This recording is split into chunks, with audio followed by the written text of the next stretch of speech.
Hey, hello guys. Hello, how are we all? Oh wow, I literally clicked go live and all the comments popped up. That was overwhelming. Hello. I always think nobody's here because when I'm not hosting, I don't get the little notification that says like how many comments there are, and I click on them and I'm like, whoa. Yeah, like oh, people have arrived. I like this that you're all organized, whereas like I've just had a quick wardrobe change and I'm completely unorganized. This is not like a stuffed animal, by the way. This is a hot water bottle, I just have in one. case it. That's very aesthetically pleasing. I know. Asda. Oh, Marshall. that's that British urge of like your outfit's lovely, like Primark, Asda, New Look. Oh. Hello. Oh, finishing laundry. Sucks to be you, but also yay for books. Hi. Oh, at the library with half an hour left of your shift. We're rooting for you, Ocean. You got this. It will be fine. Hello. How is everybody? That's a good question. How are you both? Good. I am good, but Bree is crying in the living room, so I would say that she's not. But that's because you stopped all of the joy in her life. Yeah, You her cooking antics. I'm Yeah, just thinking I can't remember the last time that she asked to go outside, so that might be an issue. like possibly just depriving the child of a wee. That's great. Oh, reread of Mockingjay Just again. I went to see the film last night, the new one. And I quite enjoyed it. I read the book at the beginning of this month. okay. So I don't know whether the book I gave like a 3. I was like, it's fine for what it is, but like, Yeah. you know, could have done without it, but whatever. Yeah. So I don't know whether having just read the book, then kind of seeing it all, I was like, oh, okay, oh, that. Like it kind of, I don't know whether going in fresh. Yeah. But I have seen bad things, so I don't know. I quite Yeah, I enjoyed was gonna say like what suffered more, the movie or the book? But I have to admit, like when the book got announced, I was just, do we really need that? Do we really need that? But the movies are like comfort movies for me. They're like nostalgia, just play them in the background on a loop. So I'm like, could this be new nostalgia? Could I also add this to the loop? Yeah. Oh god, chat is, oh, and there's a cat. Wow, all the things are happening. Hello. That's rude. That's really rude. He's like, pick me up, you're on the chair, you're in prime position. But the problem is, if I pick him up and he gets cuddles, he settles down and then he bites me if I so much as breathe. So no thank you from me. No. Hello guys, there is lots of you here. I hope you're all doing well. So I also need to know, guys, like, how's Mixtape going for you? Because I don't know how it's going for Beth or for Becca, but that's book 3. I'm just starting book 3 today, but ideally, I was talking to Beth about this. I ideally need to read a book every 2 days between now and Monday. So because that's a reasonable, normal goal that, you know, anybody could achieve, Becca. Look, it's because I've ended up going to London next week, so my wrap-up was supposed to go up on the 2nd, but because I'm leaving on the 29th, I can't film a wrap-up and edit it and schedule it before I go, which means it has to be a vlog, which means I have to make a vlog. So, wish me luck. It's a very complicated time in your world. It is. So, oh God. The chat is not cooperating with me, guys. I'm sorry that I'm not clicking on your comments very well. Hello, Gavin.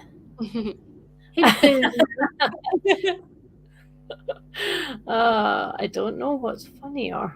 The idea of Gavin straight or the idea that like today with my hair scraped back and the third jumper choice that I'm beautiful. Listen, we don't kink shame here. Oh, electric blanket. That seems better than just my hot water bottle.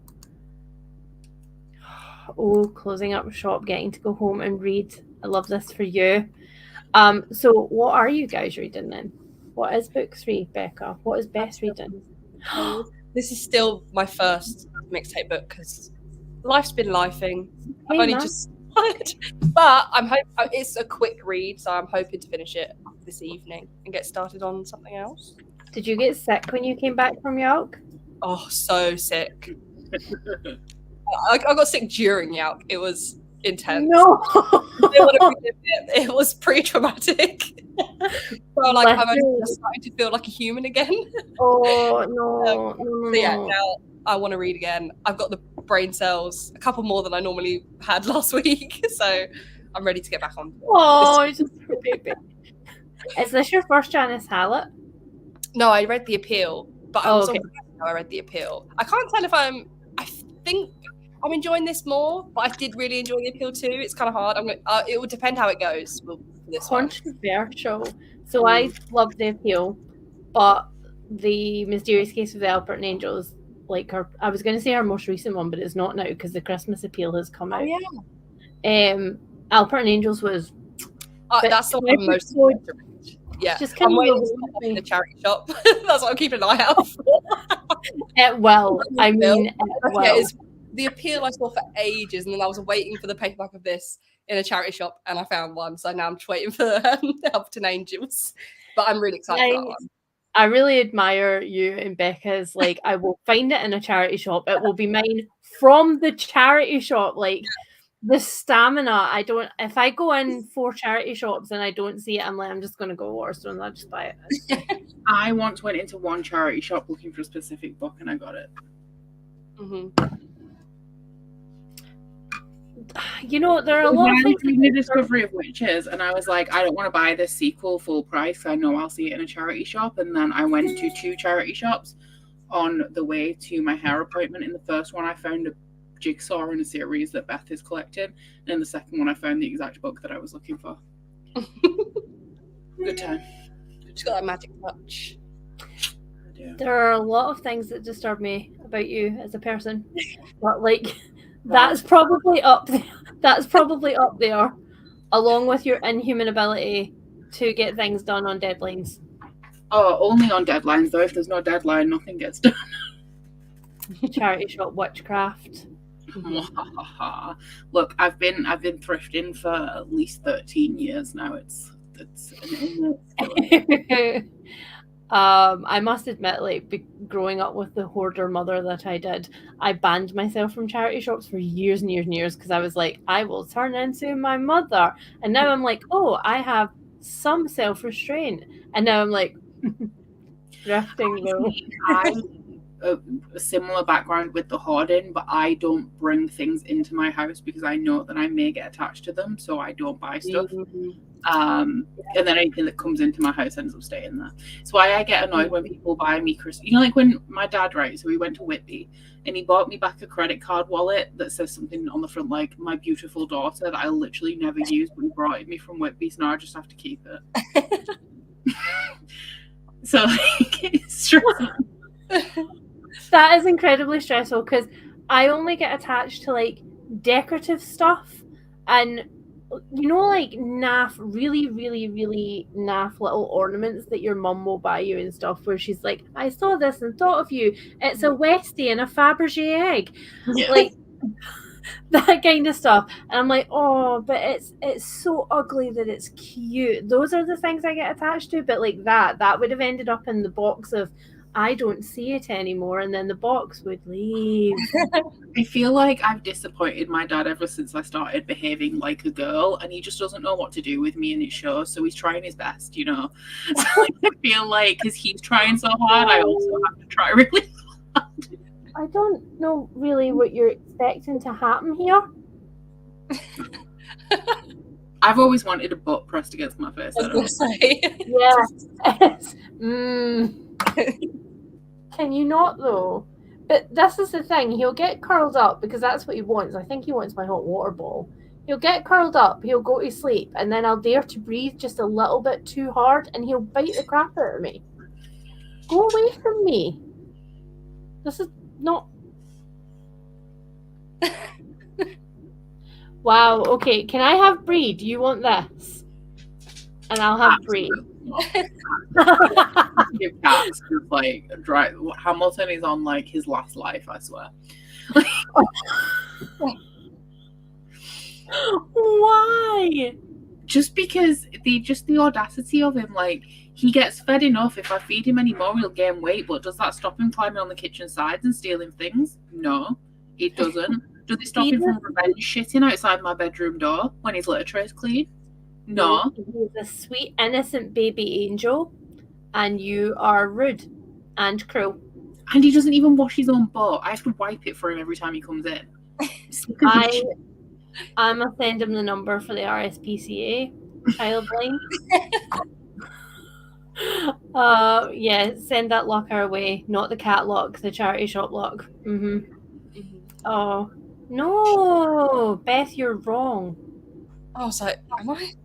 I'm ready. I'm just sitting here. I'm just sitting here being wholesome. No. Ocean and 2 other people are giving me live reading updates in my Instagram DMs, and I opened it earlier on. I was like, why do I have 64 messages? Because I specifically went, please, 2 Beths are double. It's a lot. It's a lot of Beths for your buck.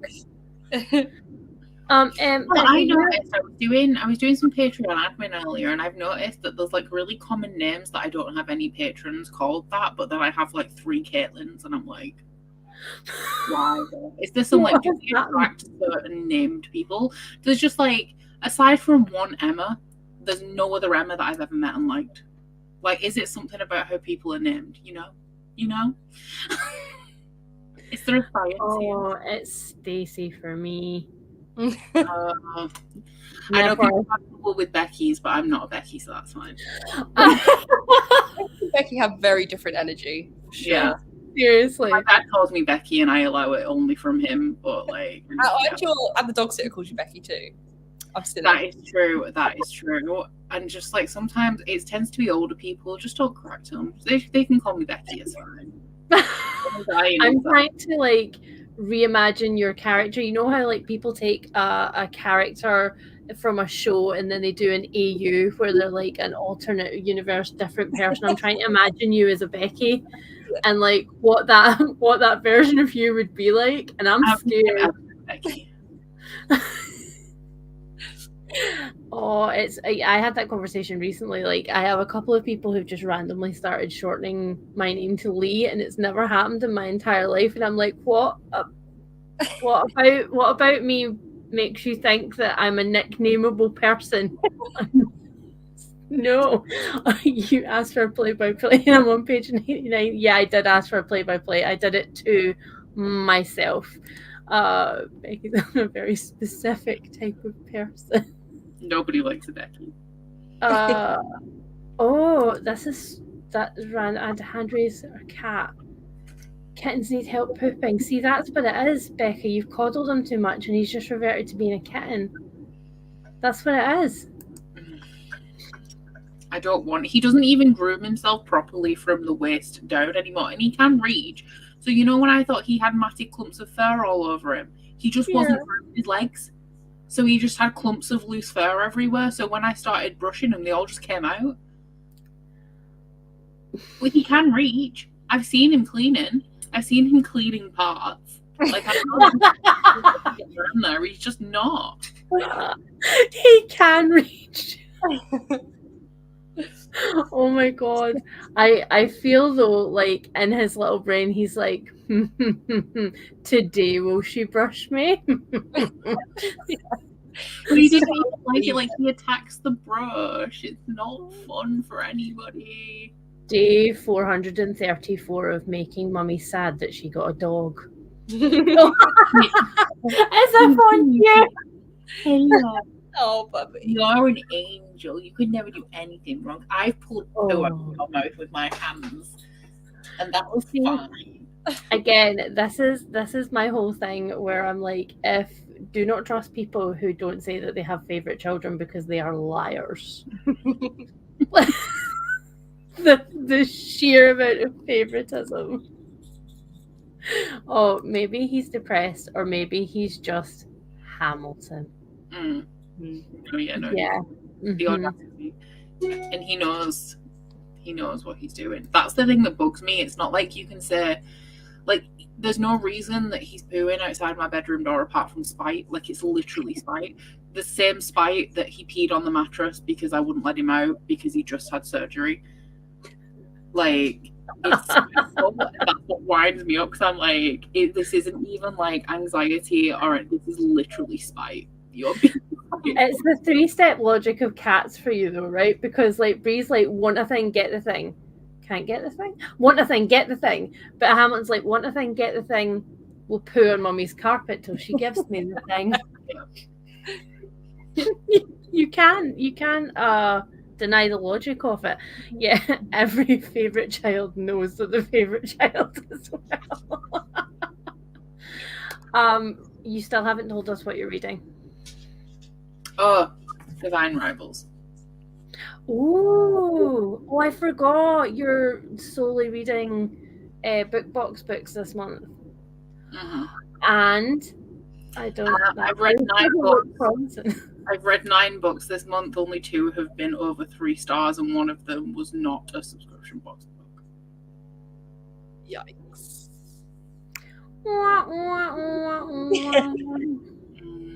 Oh dear. Have you done some sort of like rating chart of where they came from? So like, I've read 3 Goldsboro. Okay.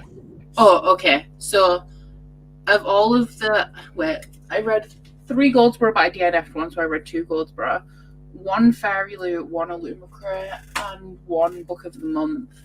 And the one that I gave 4 stars was the Fairy Loot, but it was a sequel that I'd ordered as a special edition. Okay. Like, fair book. So yeah, so not just a random one that turned up, but one you'd actually gone looking for. Yeah, because I'm just starting the next book that's coming out. The prompt was 2021, so they were all 2021 books. Okay. And now I've just pulled YA Fairy Loot. So that's where I'm at.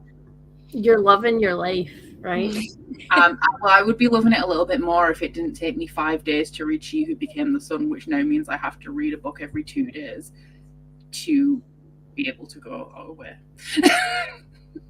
to be allowed to go away, to go to your Peloton class, you must right, because when you book a Peloton class, okay, you find out the instructors and stuff, and this is the same whether they're on tour or whether they're at home. Like, because it's 6 weeks in advance, like, they're in the schedule as the instructor names, so you can book the instructor that you want, but you don't know what the class is going to be until like 2 weeks before. And I checked yesterday, and it's hip hop. You gonna die. You gonna die, girl. I couldn't even tell you what defines hip hop as a genre. I was saying to Kate, I was like, is rap hip hop or is rap a separate thing? I don't know. You are asking the whitest group of people this question. Like, I have no idea. Somebody in the chat will be able to discern the difference for us, but it's not me. So then I looked at Ali Love like hip hop classes to see what kind of like artist she has, and she does do a lot of like Megan Thee Stallion, Nicki Minaj, and Ice Spice. Yeah. A little bit of Drake. I do like Drake. That's about it. I like early Nicki Minaj. I'm trying to imagine like cycling to the beat of a hip hop song, particularly some Nicki Minaj songs, and that's a mental image. The Ariana Grande, Nicki Minaj, Side to Side is a really good spin song because it's got like a really like even beat. It's like a really good climb song. Super Freaky Girl. That's just like good in any scenario. There is never a bad time to listen to Super Freaky Girl as long as your parents aren't in the vicinity. I was gonna say, as long as there are like no small children.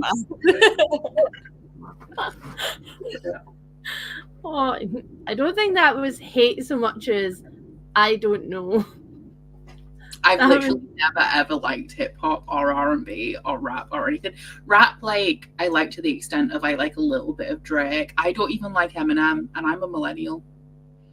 Yeah. So that's an achievement for me. I like a little bit of Nicki Minaj, and I like Linkin Park, and that is the extent of rap. Oh, Machine Gun Kelly, but mainly pop punk stuff. Are we counting Linkin Park as rap?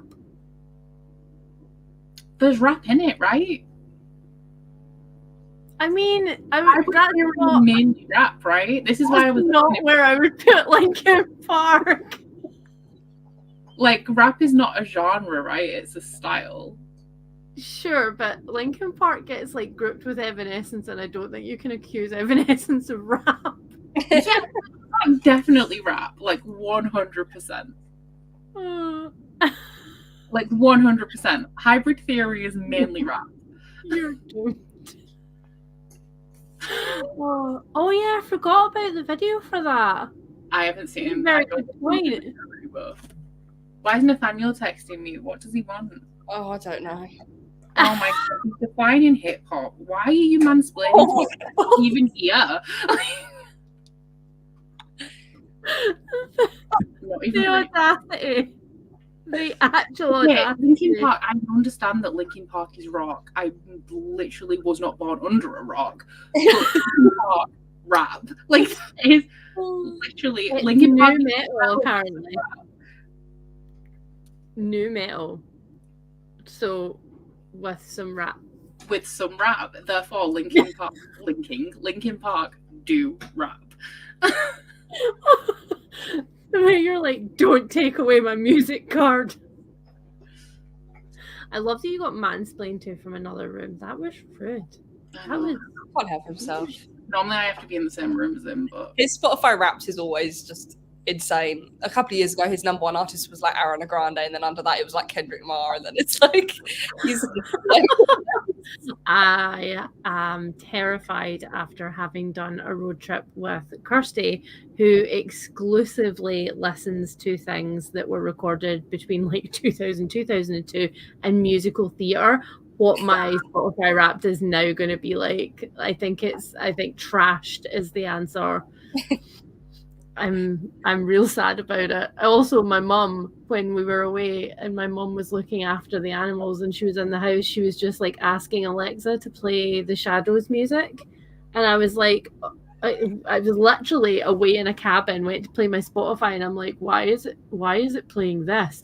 Changed it. 2 seconds later it changed back, and I was like, oh no. And I just had to sit there and watch my mother listening to the Shadows and Cliff Richie in my living room, and I'm like, this is going to be so bad at the end of the year. There's like little bits of this fluff floating about everywhere. Okay. So before we do a spranty sprant, what prompts are everybody on? So Beth, are you choosing your own adventure as well? Or are you just doing I originally picked this up for I thought, it'll fit for a rainy day, but it does actually have a journey in it. So I was like, oh, great, I could start at the beginning. So yeah, I like that a lot for you. That one actually covers a few of them. Yeah, I know if I fail and I don't read anything else, hopefully I'll get some sort of bingo. It'll be fine. You could do one book to rule them all. Yeah, exactly. What are you doing, Becca? I am on rainy day read. But kind of like rainy day in the way that like I haven't been saving it for a rainy day, but it's a book that I've wanted to read, but I will never actually read solely because I want to read it, because I don't do what I want to do ever. So yeah, that's fair. I did a massive panic when I read the prompt, because I wrote the prompts and then promptly forgot that they existed so that I could just choose at random, but then I horrified myself by being like, who said rainy day book? I don't want to do that. Like, and also, if I'm honest with myself doing the choose your own adventure, I'm not going down any like dark, horrible past. I'm not standing outside like splashing in puddles in the rain. I'm not that girl. And I'm like, no, do you know what? For this challenge, I'm that girl. So I'm not doing that. So I ended up picking up like a best atmosphere for you. So I'm very you like this one? I love all Ashley Winstead. I haven't read any romance, but all her thrillers I love. That was my first read of the year, and I gave it 5 stars. And I just haven't. Okay, I'm very excited because I'm also like a true crime cult girl. So serial killer's not my thing. Give me the cults. Oh yeah, that sounds very bad, but you know what I mean. So I'm excited for this one. Also, look at my bookmark. Wow. That's something. Oh my god. I got it from Rare Birds. They do a bunch of like naked bookmarks, and there's they also have a trans one, which is very much like a peekaboo moment, and it's great. Like it makes me really, really happy. Oh no. What is the opposite of the word thrive? Because that's how I would do it. Oh no. Oh, Heartstopper. I'm not gonna lie. I've stopped reading Heartstopper now because Volume 4 made me so angry. Oh yeah. Some Lisa Joe. Heartstopper. Oh, I can't. Well, I don't want to give spoilers. I'll tell you later. I'll tell you later the very specific that I'll put it in the chat, and when we go and sprint, the very specific thing that annoys me. Oh, I think it's poo time. Not for me, just to clarify. I'd be like, you know what, fair. Respect your body cycle. Yeah, it's sorry guys. the way that I knew that instant chaos was going to happen the first time the three of us were in one space and on the internet. Oh no. Oh yes, you are released, Ocean. We will see you when you get home. Yeah, it was an oh no. I genuinely I read the prompt out because I'm vlogging this as well. So I read the prompt out and I was just like, I watched the clip back and my face just went, why does that do that? But prompts. Wasn't yeah, us. yeah, it's my own fault. But as a little spoiler from my bingo board for next year, there is actually a square on it for rainy day books because I have to have some accountability in my life. So that's the other reason that I noped out on doing a rainy day book now, because I was like, do you know what? I don't have to because I'm going to force myself to do it next year. They know. Yeah. My last rebellion. Also, I'm not gonna lie, the entire time I've been sitting here looking at this Christmas pudding, I'm like, I'm gonna stuff you entirely in my mouth as soon as the sprint starts. What is that? It's Cadbury's chocolate on the outside and it's praline chocolate on the inside. Stop. They sell them in little boxes of 5 in the supermarket, and they look like this, and then you squish them in half. And they're little praline cups. Oh, I'm Googling this right now. They are the best things. They're just, Christmas puds, Cadbury Christmas puds. They're amazing. They came out last year, I think, for the first time. And I think that was all I ate through all December. I'm getting some. Do it. Add them to the shop. Absolutely. Oh, vicious. They are so good. They are so good. It's real bad. It's real bad. I love that I've just improved your weekly shop for you. I can't wait now. I'm looking forward to it. You missed the chocolate unveiling. Have you tried? No, I saw the chocolate unveiling, Lianne. This looks so much less appealing to me now. Didn't think the praline chocolate was going to lose out there, but it did. I'm collecting a drawer of Christmas snacks for myself, so when it gets to Christmas, I'm going to be so excited when I open my drawer. Oh, that's actually a really cute idea. Well, you have to try the puds then. The Cadbury's Christmas puds. It's praline. This is what we were chocolate pouring in there. It comes as like a Christmas pud, and you break it in half, and they're little praline cups. Oh, okay. I like that. Half of my diet. Got them as tree decorations. I have never in my life bought chocolate tree decorations because there is no way they would survive animals in this house. Yeah. The chocolate tree decorations, the ones that you can get from Lidl and Aldi. Yeah. I used to be obsessed with those when I was a kid. My dad put them in my Christmas bag for last year, and they taste horrendous. Oh, it's like you know how American chocolate tastes like oil because it's like oil based, not milk based. It's kind of like that, and it tastes like artificially flavored, like it's got a fruit flavoring in it. It's weird. Ew. I'll stick with the Cadbury's puds.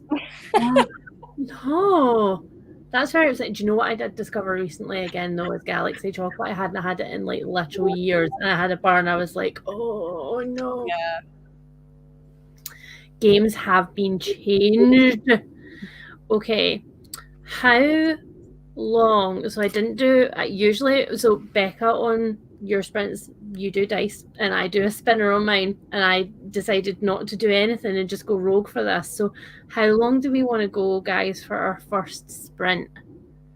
Do we have opinions or do we just ask chat? I do not have opinions. I have to do a vlog update in the first one. Okay. Leave it up to the chat. Okay. Chat, tell us how long you want for your first sprint. This is skill. Oh my gosh. I love this a lot. It's such a dad thing to do. It really is. We've got lots of lots of opinions. Oh, Running in. Oh. Okay, so I'm seeing lots of 30s or 45s, so votes for 30s or 45s.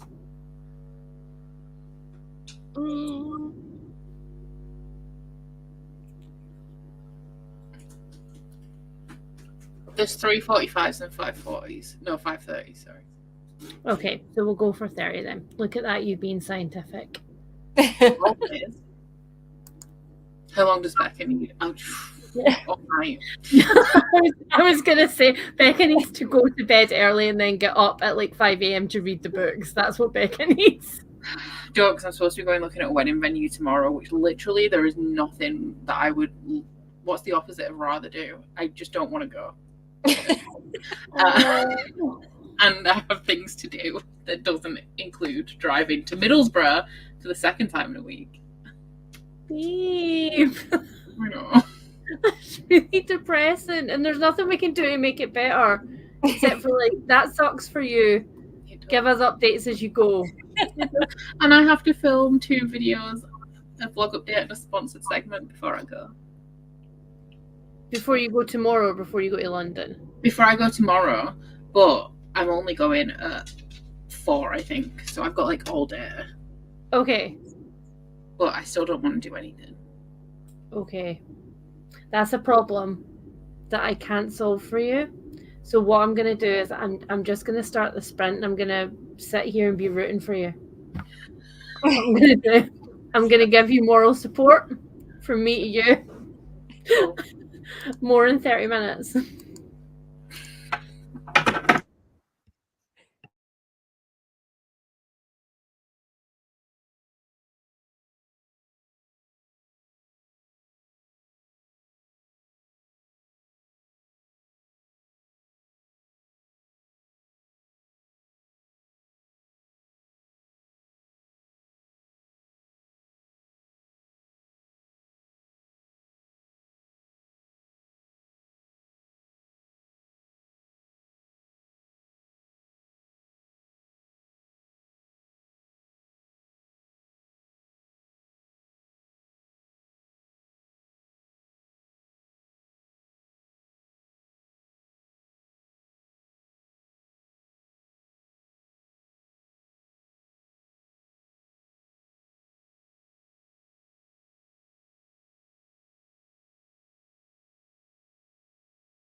Hello.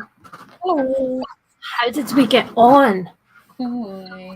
Sorry, I just want this.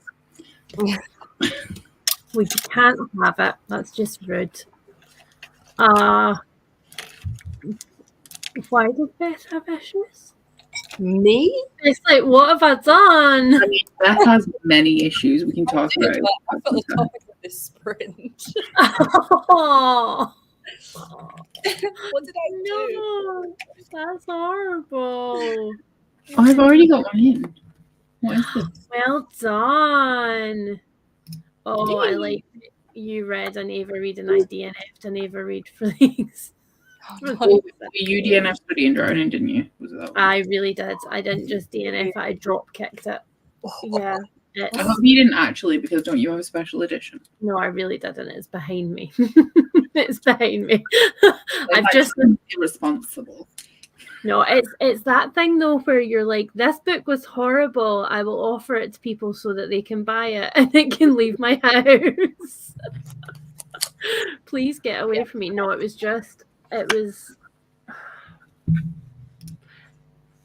that I had so many issues. In 90 pages, I could have written a dissertation as to why the book just should not have been written or just written differently. It was just bad. It was just bad. I after 5 pages, we'd had like 3 descriptions of how like waif-like and like what's the word I'm looking for? Vulnerable the main character was, and how her blonde hair lit up in the particular sunlight that was only hitting her in her little tweed dress. Her, the smartest person at her whole college and the only girl. Whoa, however will she cope? Oh God. What's that? So bad, man. Oh, everybody's done really, really well. 26 pages. Oh, I should probably update you as well. Yeah, I read 23 pages because I'm quite... usually the first couple of chapters of books I'm a bit slower because it's taken my brain time to like orientate myself. But I really like it. It's very freaking ominous. It's dark. Oh, I can't remember what you were reading, but it's the Ashley Winstead, isn't it? Yeah. Yeah, it's really dark.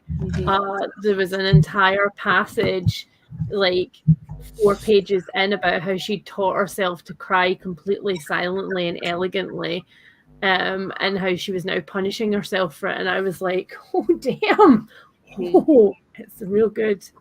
I like it a lot. Yay, I'm so glad. Sprint eating dinner is perfectly legitimate. 3 chapters, well done. I don't know how you can do things whilst knitting. When I'm knitting, it's the only thing that I do. I can crochet. I can knit like I could be knitting right now. No, I can crochet, totally fine. Any other things, I can paint, I can illustrate, I can chat. I cannot knit and do anything else. Knitting is the thing that I do. Damn. It's bad. Where did I get to? Finish Heartstopper. I'm like giving up on work for the night. I'm not doing any more. How did you get on? I filmed my vlog clip, filled in my spreadsheet. I filmed the sponsored insert, so I don't have to do that tomorrow. Nice. I think that's it. Yeah, because it was only half an hour, wasn't it? Yeah, I'm very impressed. That was a lot in half an hour. I was doing that thing though where my brain was on autopilot, so I might edit it and find out that none of the words make sense, but we'll get to that. That's totally fair. I did a sponsored insert not that long ago, and I realized after it that I had, so when I was filming it, I must have been like, oh, after I film this, I will take these specific images of this thing to overlay. So then I came to edit it, and I'm like, here, look at the way that it does this. And I was like, where is that footage though, Lianne? Where is that? Like, what? Who did you think Becky the intern was doing that? Because that was your job. Becky the intern will fuck all, can tell you that. Seriously. Becky the intern is gonna get her P45 and her marching orders and her stuff in a box. She's not doing a thing. Where is the work ethic? She has none. Seriously. Do it all for me. That's what I aspire to be, actually. No, you give me your motivation and I'll give you my ADHD and then we'll both be happy. It'll be fine. How is Twyford Code going? It's good. There's a certain aspect of it that I don't care for. I don't want to say because I don't want to spoil it, but and I'm hoping that the thing isn't to do with that, because then I'll be disappointed. I feel like it's cryptic, but like there's a certain aspect that I'm like, oh, I don't really care. Do you know what I mean?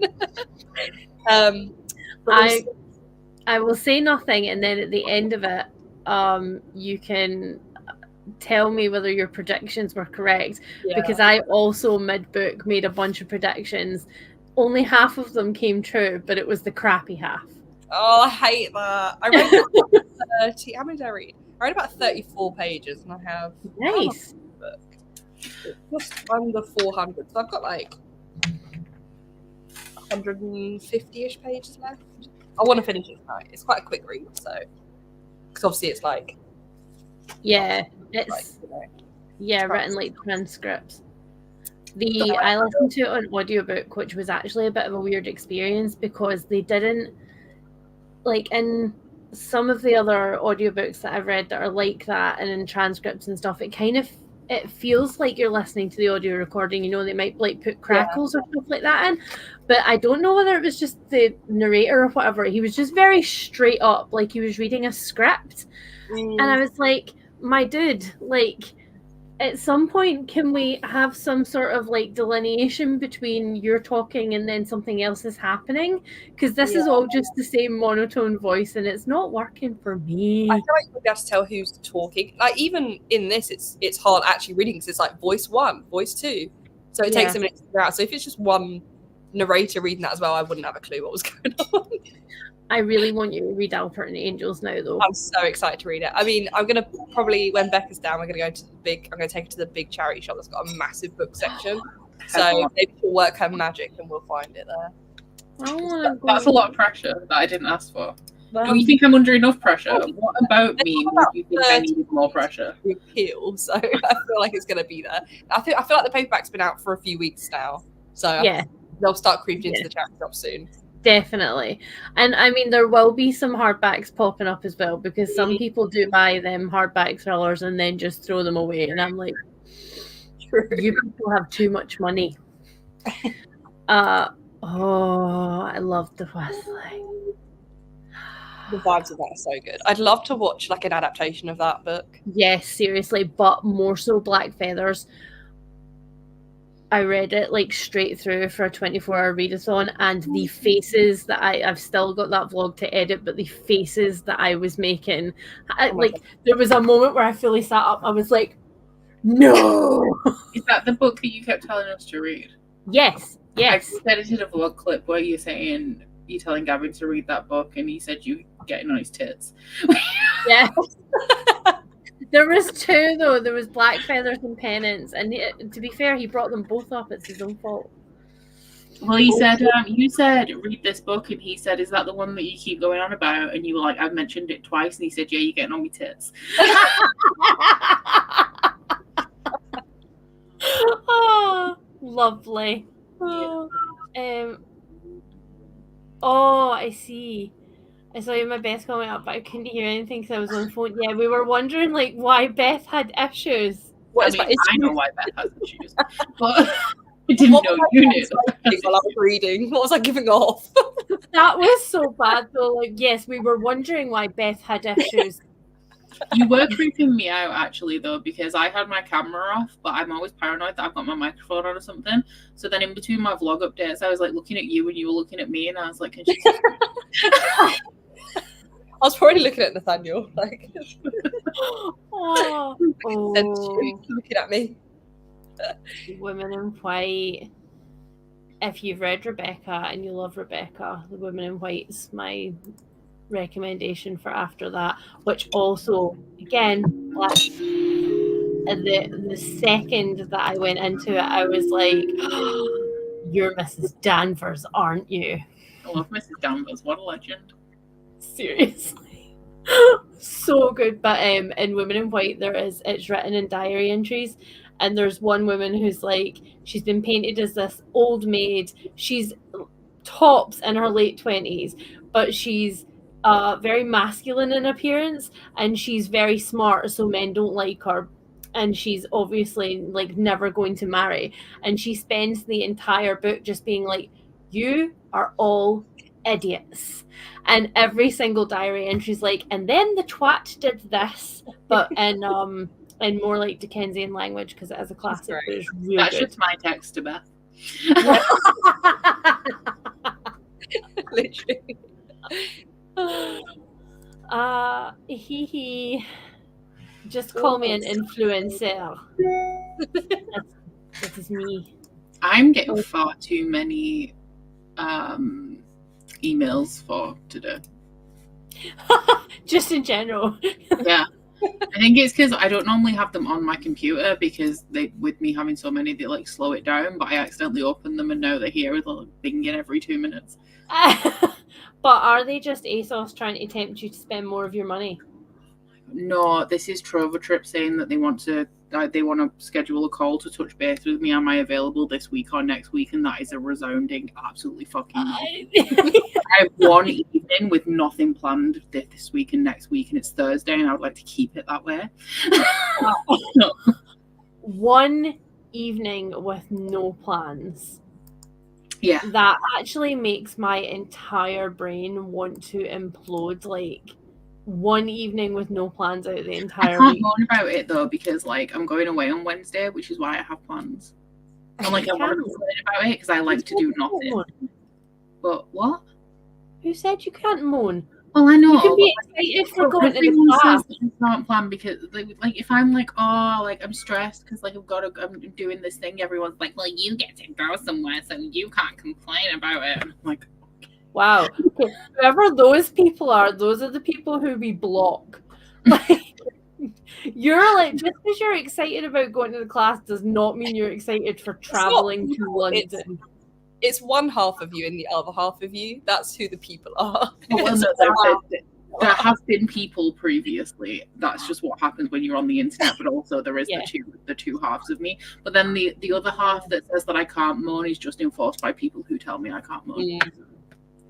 Okay, yeah, because I was going to say, if it is one half of you, then you cannot block that. That's what makes people go to therapy for years. Don't do that. But also, you really are allowed to moan. You're allowed to moan about literally anything you want. You could be like Scrooge McDuck swimming through his millions, and you're still allowed to moan. I moaned. Well, actually, speaking of that, I moaned once when Waterstones put up the price that you had to, the amount that you had to spend before free delivery, and somebody went off in my comments because at least I can afford to buy books. But I can also still complain about having to pay more for them. Like, it's still valid. Yeah, okay, Jan.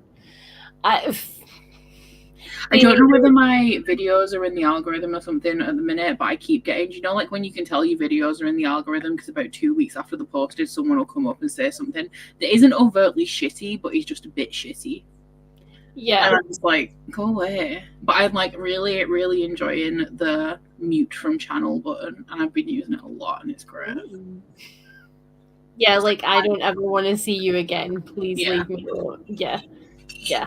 I think though, like, your channel is at that size now where you are going to start getting more and more of the just complete randoms who have found you and have never seen BookTube before in their life and have watched a video and hate just anything at all. Because there are just, I am dedicated to the fact that there are just people who watch YouTube to leave shitty comments. Like, that's the whole purpose of YouTube for them. Why is there another dog up these stairs? I swear to God, Harry is downstairs, and I said, "Do you realize you've lost a dog?" And he was like, "What? A dog? Do we have dogs? What's she doing? What's she doing here?" Who is it? It's Nimbus. Come here. Oh, okay. Come here. Massive. He's the boss. The dragon. Oh, the big boy. You're not. He's not. He's too big boy. Pick up a ball. Oh, there's too much of him. Oh. He's a baby. But his toys live in this room, so his brother doesn't rip them apart. So occasionally just takes himself upstairs and is like, "Can I play with toys now, please? Thank you." If obnoxious squeaking starts in the background, then you know it's him. I'm used to it. Probably wouldn't even know it. Yeah, you just assume it's Brie. You just hear a random weird terrible noise and assume it's Brie. I'm telling you, I should lift him instead of lift weights because I'm out of breath picking him up. He is heavy. I feed you too much. I wanted to, Brie doesn't like being picked up anymore, but I did want to train her to be a weight, essentially to just like sit still. Yeah. Too much. Maybe you should just train her to lie on you when you do sit-ups. Just be like a Anyway. counterweight. I have to, so if I'm doing sit-ups, I always end up hitting my obliques extra hard because I have to go around her to sit up. Yeah. Just setting up into her wet slobbery kisses. Yeah. So I have to do like this, like as I'm going up, like a side. You'll be perfect for hip hop classes. You've already been doing the moves around Brie. Okay, shall we do a sprant? Sure thing. Do we want to go for? Will we go for 40? We split the difference. Yeah. Is that okay? Sounds good. I was just going to be really pedantic and say splitting the difference is 37.5, but Perfect. You know, you really can go off people. my mum used to tell me that as well. I can mute you. I can mute you. Right, okay. Mute yourself and I'll see you in 40 minutes.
Hello. Hello. That was really loud. It's a shocker for me. Me? Yeah, you. Oh, sorry. Got excited. Finishing my chapter, Lianne wasn't back, so I was like, you know what? I will finish this half page. Yeah, I got to the end of my paragraph. I read 34 pages. Not bad. How much did I read? I also made cake and custard in that sprint because I was like 26. Nice. Your microphone's making like a buzzing noise. Is it plugged in properly? No. Is it better now? Perfect. There we go. Oh. We had a big cat disaster. Uh-oh. We've got various little like drinking glasses dotted about the place on the floor for them to try and tempt them to drink more, because McNabb has issues with not drinking and therefore other areas of his body not operating correctly. And this asshole who's sitting in his box like innocently in the background just chased his sister, and all I heard was like a skitter, skitter, skitter, and then a splash, and I was like, what was that? They had tumbled the glass, and the whole of the top of my stairs, like the entire contents of the glass, had just like started rolling down the stairs, and I was like, it's one of those moments where you're like, I need an adult. Where's my mom? I know. If Brie has an accident in the night, I just like open the door and then I go back upstairs and get Curtis. It's like I can't. That's fair. We have a strict. This is very bright. We have a strict rule in this house that if it's poop, it's Harry, and if it's puke or anything else, it's me. So. Oh, see, I do the poop. If it's just a poop, then I'm like fine with that. It's when she's peed and it started rolling under the fridge that I'm like.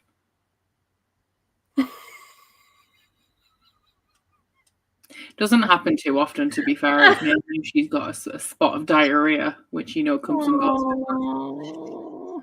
Poor puppy. We always somehow end up on our children's bodily functions. Somehow. Always. Oh, heartbreak. I'm not in heartbreak. I'm in rage. Not with the book, with the men in the book. Mm-hmm. Like I already want to cut people like a lot. Men suck. Page 49, and I literally think I hate every person with a penis who has popped up on the page so far. Mm-hmm. The person, not the penis. There's been no penis popping. What's that penis? I'm debating if I continue Wheel of Time, or if this is a book that pushes me over the DNF edge. Oh, fair. Let me close WhatsApp, because that means that Kirsty's awake in Australia and I'm going to get her morning rants. Lots of pages done though. Hello, welcome in. Ate dinner and had a comfy stare. That's legitimate. We stand a comfy stare. Lots of people feeling like they're DNF, and I always feel like if I get to the point of out loud saying to other people, I feel like I want to DNF this, it's usually a just put it down. Yeah. You've already made it. Because I feel like if you just say it in your head, like if you're just thinking it to yourself, but you keep going, it's like, okay, but if you've actually said it like out loud, the minute I say it to another person, I'm like, I've already decided and I just need you to tell me it's okay. 34 pages. Oh, that's a mood. I want to go grocery shopping, but I can't find my keys. I hear that. Yeah, that's the worst. I was checking to make sure I knew where my keys were. That triggered you. It's normally when Curtis goes out, because we normally have 2 sets of keys lying around, and when he goes out, he takes the set that's normally in the door, and then somebody comes and I'm like, great. Yeah. Our rule ever since the house fire is that there always has to be keys in the door no matter what at any time. But that just makes it all the more angering when Harry comes home, and if he doesn't do his immediate routine of like keys in the drawer, like car keys in the drawer, wallet in the drawer, upstairs to get changed, then they end up in the most random place because he'll just put them down somewhere. And literally, there have been mornings where he's been on his way to work and he is a driving instructor and we cannot find his car keys. And it's honestly, I've never considered divorce more than running about literally in only a pair of pants, digging through every pair of jeans that he has ever owned. It's not fun, man. One day he's just going to turn up on Becca's doorstep with his like wee tiny suitcase and Nimbus. Like it finally happened. As long as he brings his wee tiny toolkit as well, I got lots of jobs. Yeah, and lots of his wee tiny cooking utensils to do his master chefing. Yeah. Marion Halcombe is amazing. She really is. 82%. Oh, but I gave a book 2 stars earlier today. That sucks. Boo hiss. How did you two get on? Good. I read about 30-ish pages and ate my dinner. So nice. What did you have? You can't just say I ate my dinner. Oh, I had like a mac and cheese HelloFresh thing. It was good. He freestyled a little bit and added some, you know, that cheese, Becca, the special truffle cheese. Oh yeah. He chucked a bit of that in as well. I was like, it was very nice. I did that yesterday. I put some Philadelphia in the mash, and it wanted me to cook the peas alongside and have like pie mash and peas, and I was like, or I could just put the peas in the pie. Oh, that pie you had was a HelloFresh pie. Yeah. I thought it was just a pie that you were making. No, it's my favorite HelloFresh pie. I haven't had that one. What HelloFresh pie? For the chicken and mushroom one with the short crust pastry. Is it like is it like a premium one?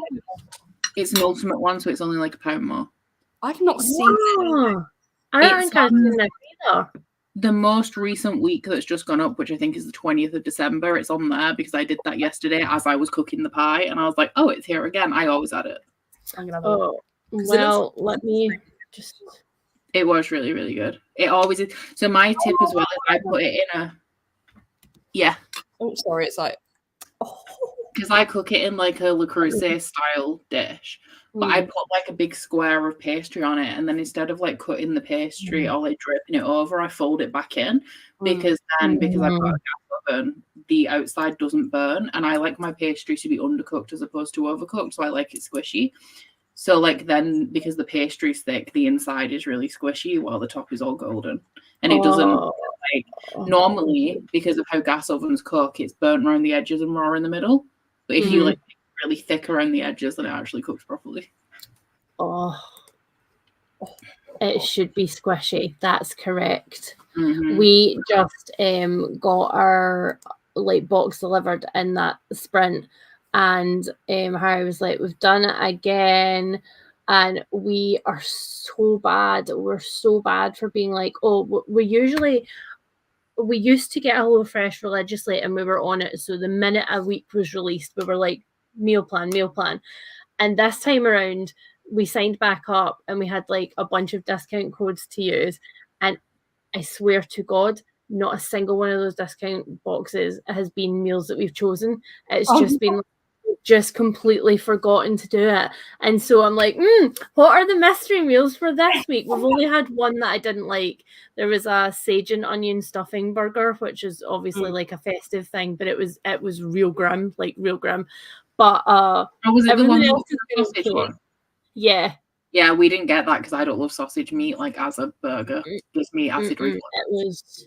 It was real. I do not recommend. But we did discover because of this, they're honeyed smashed potatoes, which I was kind of like dubious about because I was like, that doesn't feel like a meal, just like a tray of potatoes. And then I was like, do you know what? I take it back. I have been schooled.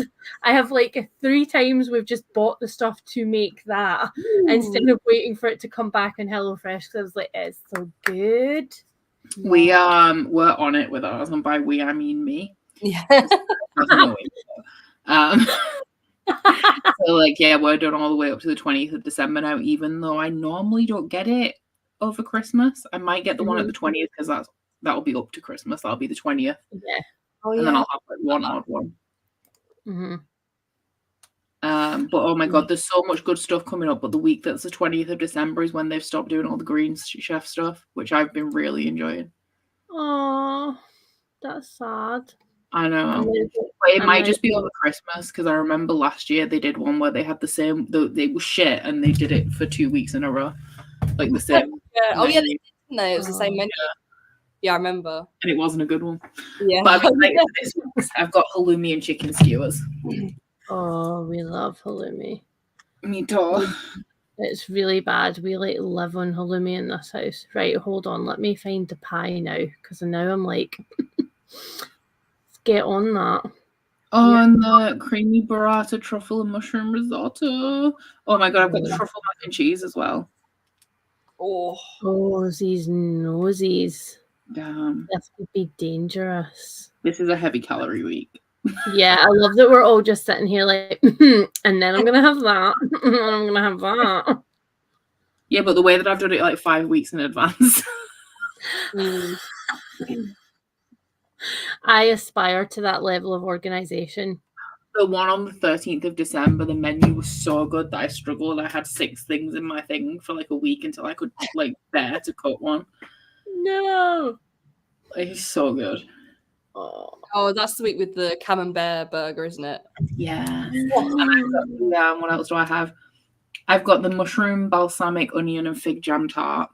I also put in the salmon on croûte because normally I don't do the salmon one because it's really expensive. It's like an extra £5 per person. But I was like, a fig jam and ghost cheese salmon on croûte. I cannot say no. And then I've got the camembert burger, smoky pork sausage and chorizo stew, and faux-inspired pulled beef soup. I wish my liked salmon, but he doesn't like salmon, so I have to miss all the salmon ones. That's sad.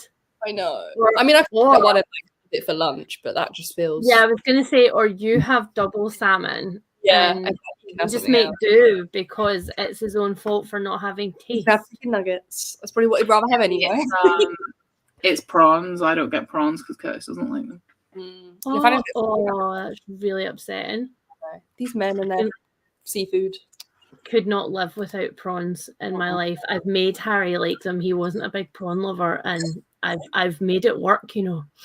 I tried with Curtis. He was not the one. I feel like Curtis might be more stubborn than Harry, and I'm quite surprised about that because like Harry is the most stubborn person I've ever met, but I actually think Curtis might win. Curtis wouldn't eat things on principle for absolutely no reason, and then it annoys me though because then he tries it and he's like, "Oh, this is really good," and I'm like, "Yeah, no." On principle. Oh, why are they like this? Yes, for undercooked pastry. If you don't have a gooey bit on the pastry, it's not correct. So I do question Curtis's taste actually because we got a loaf of crusty bread from the Tesco bakery the other day, and the first thing I do when I get crusty bread on is I chop the end off it, I butter it, and I eat the end. So I did that, but we got like a bowl, so it was like really big and it was a long one. Yeah. So like I ripped it in half and gave him half, and he was like, "Eh," and I was like, "What?" Like, excuse me. Different. What do you mean, eh? Exactly. And then I did the other end today because like we finished the bread. I had cheese on toast. I cut up the rest for him for soup, but then I sliced the end off and buttered it, and I was like, I'm not even going to offer you this because you didn't get it the last time, so I'm just going to eat it myself. Why are you marrying this one? Because I get the whole end of every bread. That's true. That's true. Yeah. More for me. I like this system as well. Toddler only eats the pastry, smaller child eats the filling, so eventually they get through one pie. I do love me some pastry. Oh, pastries, like having been brought up with like Scottish steak pie. Do you guys have pudding? Suet pastry? Yeah. Okay. Because like when it's a big thing in Lancashire, but in Yorkshire not so much. Like you can go to the chippy in Lancashire and get a pudding, but you can't in anywhere else that I've ever been. Oh, have you ever had mealie?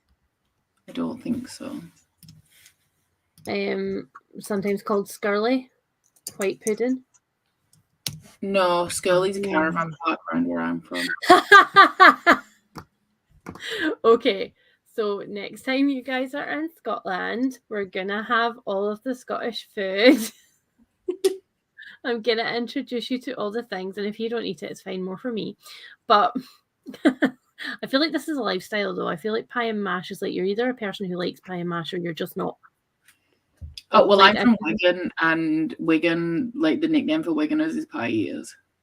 Like, there's like 10 bakeries in town. It's weird because it has turned into a thing where like people from Wigan just eat endless amounts of pie, but it's actually quite rude because it refers to when the mining strikes were happening and the miners in Wigan went back to work, so they ate pie. So we're called pie eaters, but it's not actually nice. But we do also eat just a lot of pie. Like also factually accurate, but also rude.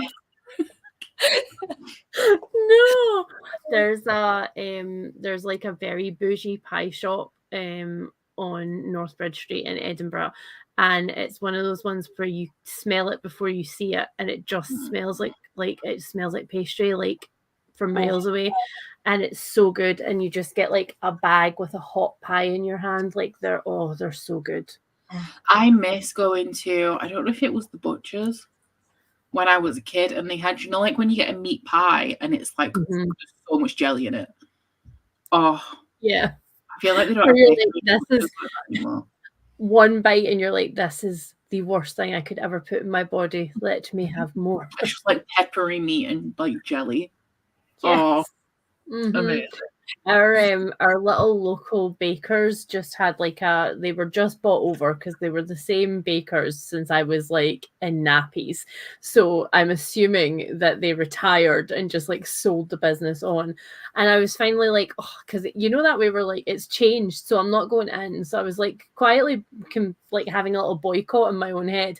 And then one day I was like, oh, you know what? I'll go in. It's fine. I'll go in. I walked through the door and I almost burst into tears because it actually smelled like childhood nostalgia. Like all of the like getting the end of my dad's sausage roll, or like going in and getting like a little iced bun with like a jelly tot on the top came back, and the woman looked at me like I was mad, and I'm like, no, you don't understand. I've literally been coming in here since I had learned to walk. Oh, us poor Americans only get chicken pot pies for savoury. It's just not good enough. It's not good enough. Being genuine, all pie facts are appreciated. I love you, Sarah. Okay. Shall we do a sprant? Yeah. Oh, I just want to give you one more pie fact actually before we go. Yeah. If you go to Wigan, a Wigan kebab is a pie between two pieces of bread. Stop. No, like literally, it's a pie sandwich. Have you ever had a meat and potato pie sandwich? Oh my god. You've got to take me for one of these. Butter. So we were going to visit Becca for the pie sandwich. Yeah, the Wigan kebab. Yeah.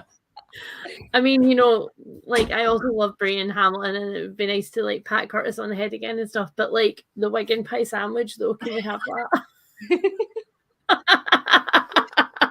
that? I'm going. Yeah. I love this. Oh. Thank you. Sure. That's amazing. A cheese advent calendar. That's amazing. I'm just writing it out. I'm so jealous. Thank you. Don't spoil yourself for what's in the cheese advent calendar. I just want to know which Wednesday day. I don't think there is one in this one. Oh, it's got so much applewood in it. Ooh. Beautiful. I'm literally just got like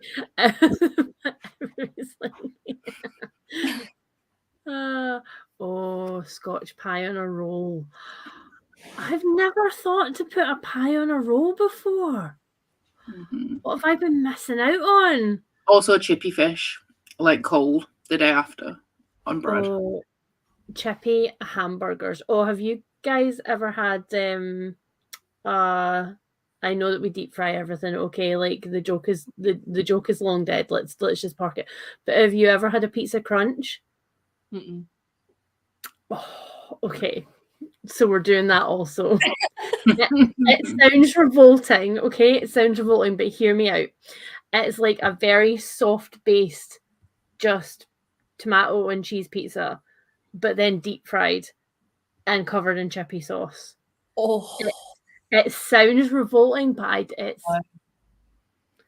perfect, man. that's ridiculous.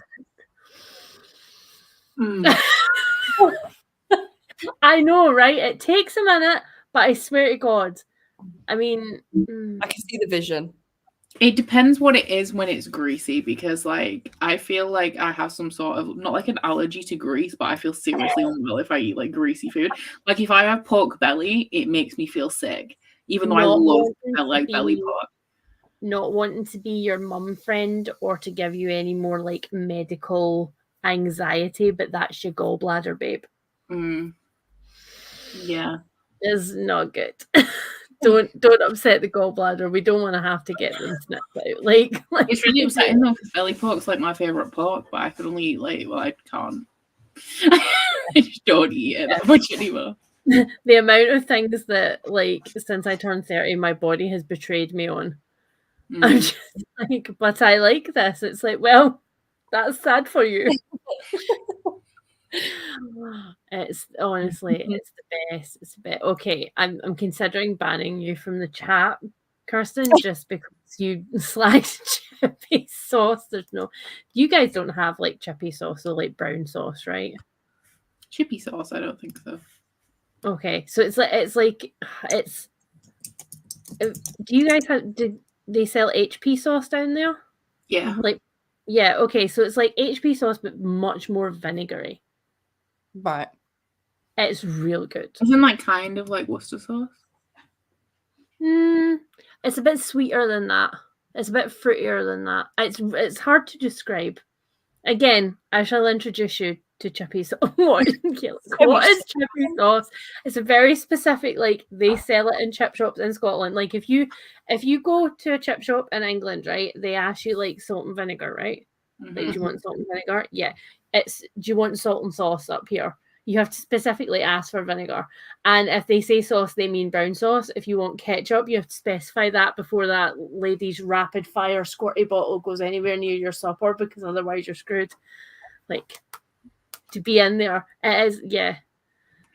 I don't like fruity brown. I like regular brown. But it's more vinegary. Don't worry, I will get it on mine. You can try my chip. Don't worry. Fine. You guys are covered. It's okay. We have chip spice, which I believe was invented in Hull. Hull's only claim to fame, which is like spicy salt. Okay, so a thing that I think that I'm never going to be able to live without either is when Kirsty came over, she brought us chicken salt, and I did not know that this existed. Is that like a crumbled OXO cube? No, it's more like the taste of like crunchy chicken skin, but in a like seasoning. I need that. It's so good. Apparently they put it on, and they call them hot chips. So chips are like Doritos. Hot chips are like fries. So they put chicken salt on hot chips. I'm saying they, like those people, but Australians put it on hot chips, and like you can put it on anything else, but like it's. We've got this big like canister of it in the kitchen, and occasionally I'll come through and Harry will just be like.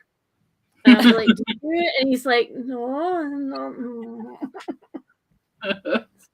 Bad. Oh my God. Yeah, it is. And yeah, the chippy sauce thing is a debate. But there's a lot wrong with Pfeiffer's, Kirsten. There's a lot wrong with Pfeiffer's, and it starts with salt and vinegar. Right, before I alienate every person here who is not from like the Central Belt. Should we do another 40? Is that okay? Yeah. I'm going to go down and see what was in my magical, mystical Hello Fresh box that I did not choose. Ooh, exciting. See how many duds we got. I'll report back.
I have so many questions. I have so many questions. I need to know things. I kept looking at the timer there like, no. I had page 78 and I have... I hate everybody, but I also, like, I really need to know, but I hate everybody, but I need to know. I read that one very quick. I think I read it in most of it in one sitting.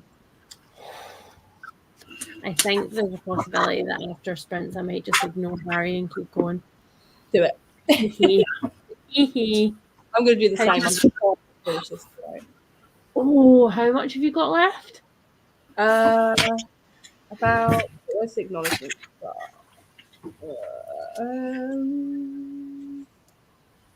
I like the concentration tongue. That was great. 70 pages? Like 70. Yeah, not long. Do you know things now? Yes. But I'm like, there's still too much left for that. I don't know. You know? You know? So. Yeah. I do know. So, How did Becca get on? I'm on page 53 now. And? It's okay, but it's like I still can't wrap my head around it the way that I couldn't wrap my head around it when I received it in the box, where like it's gods and stuff, but it's got like a World War II aesthetic. Mm-hmm. So like it keeps fucking with my head. Yeah, but like that's the building seems decent so far, and they're like there's these, but it's like really fantastical, but has a World War II aesthetic. Is it? Yeah, so they live in a city. And there was like all of these gods, and they buried 5 of them under the ground in different areas of the country. And one of the gods has risen and said, "Where is this god? I need her right now. I need to speak to her," and started fucking shit up. And the other one is a siren and has like recruited all of these people to fight a war for her. So the main character's brother has gone to war for the goddess, the siren. And she is just working in a city. Because her brother's left, her mum's like lost her job and started drinking heavily, and she's going to work trying to get this promotion at a newspaper against this guy who's like really rich and privileged. Oh, so like, but like they have typewriters and stuff and radios, and like it's almost like her mum's putting her hair in rollers for her, like in the scene that I've just read. Yeah, I'm not gonna lie. Like, this is the opposite newspaper is like talking, like writing reports about monsters on the front, while the newspaper that she writes about is like, oh, the war's like the West problem, like it's not our problem, it don't matter to us. It's weird. That is exactly one of the other big problem that I had with A Study in Drowning, because it's fantasy, but it doesn't read like that when you first go into it. It reads very much like it's set in our world. Everybody's wearing like our like kinds of clothes. She's got a biro, like she's got ballpoint pens and stuff like that. But then she mentions that there's 2 cities at war, and this city's in the middle of these 2 cities that are constantly at war. But then is it cities or is it countries? She was never entirely clear. And apparently they have killed over time, like 5 famous writers have died, and they're preserved in glass coffins, but they will eventually wake up again. And it's all very and there's nothing to tell you when it is. So when I started reading it and it felt like it was in our world, and then they mentioned war, I was like, oh, okay, it's the 40s. And it made sense with like what they were wearing and like the only levels of technology that they'd mentioned up until that point. But then all of this fantasy stuff started dropping in, and I was like, what do you want this book to be? And then I also felt like really strongly like Ava Reid was aware that she was writing an aesthetic. So you were getting really like heavily like big paragraphs of what it looked like, coffee stains, and like the way the ink bled on her hand when she wrote in biro and stuff. And it didn't know what it wanted to be. It was so many different things. So I hope that one like flows better than this one, because every like second page, I was like, wait, what's happening now? Where are we? I hate that. At the minute, it's good. Like I'm reading it quite slowly because I don't understand because like it's just weird that it's fantastical and also like World War II vibes. It's almost like if London fell inside Narnia. Oh. It's like, but then the fantasy doesn't affect their lives that much, but then they'll say stuff like the reason, because like the plot is that she's sending letters to her brother, but this guy that's her rival at the paper is getting them. It's because she's got a magic wardrobe. Like she just pushed. So like when her grandma was alive, they used to move around the house for each other. So she's writing letters to her brother, but she's got nowhere to send them. So she pushes them into a wardrobe and they keep disappearing. And they're just like spitting out at his house. So she thinks it's because where the gods are lying under the city, there's like magic, like residual magic, just in areas of the city. In her wardrobe.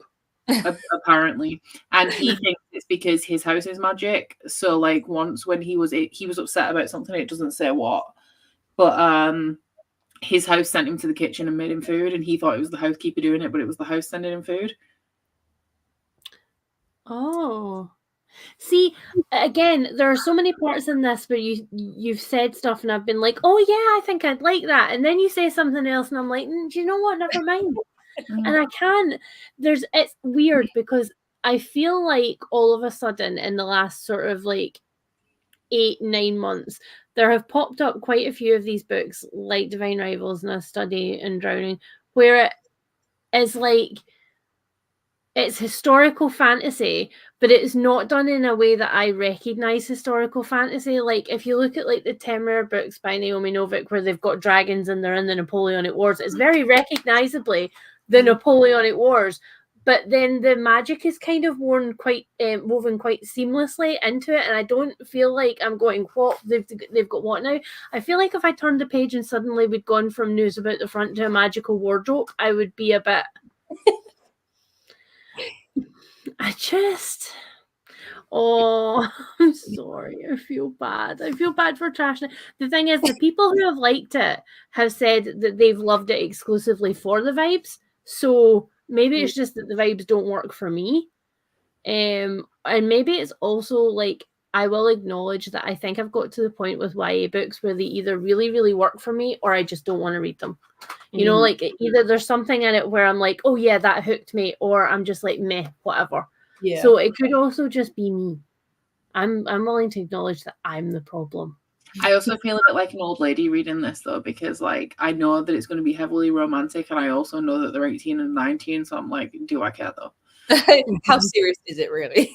And it's like, it's literally just a number as well, so I could imagine them as 25 and nothing would change, because like when authors are writing YA romance, they're writing characters that are 25 and saying that they're 18 anyway. Like Hasbro is not like 17, he's literally at least 25. But yeah, there's something about it that I'm like, oh, this could be cute, and I'm like, oh, but they're 18 though. Yeah.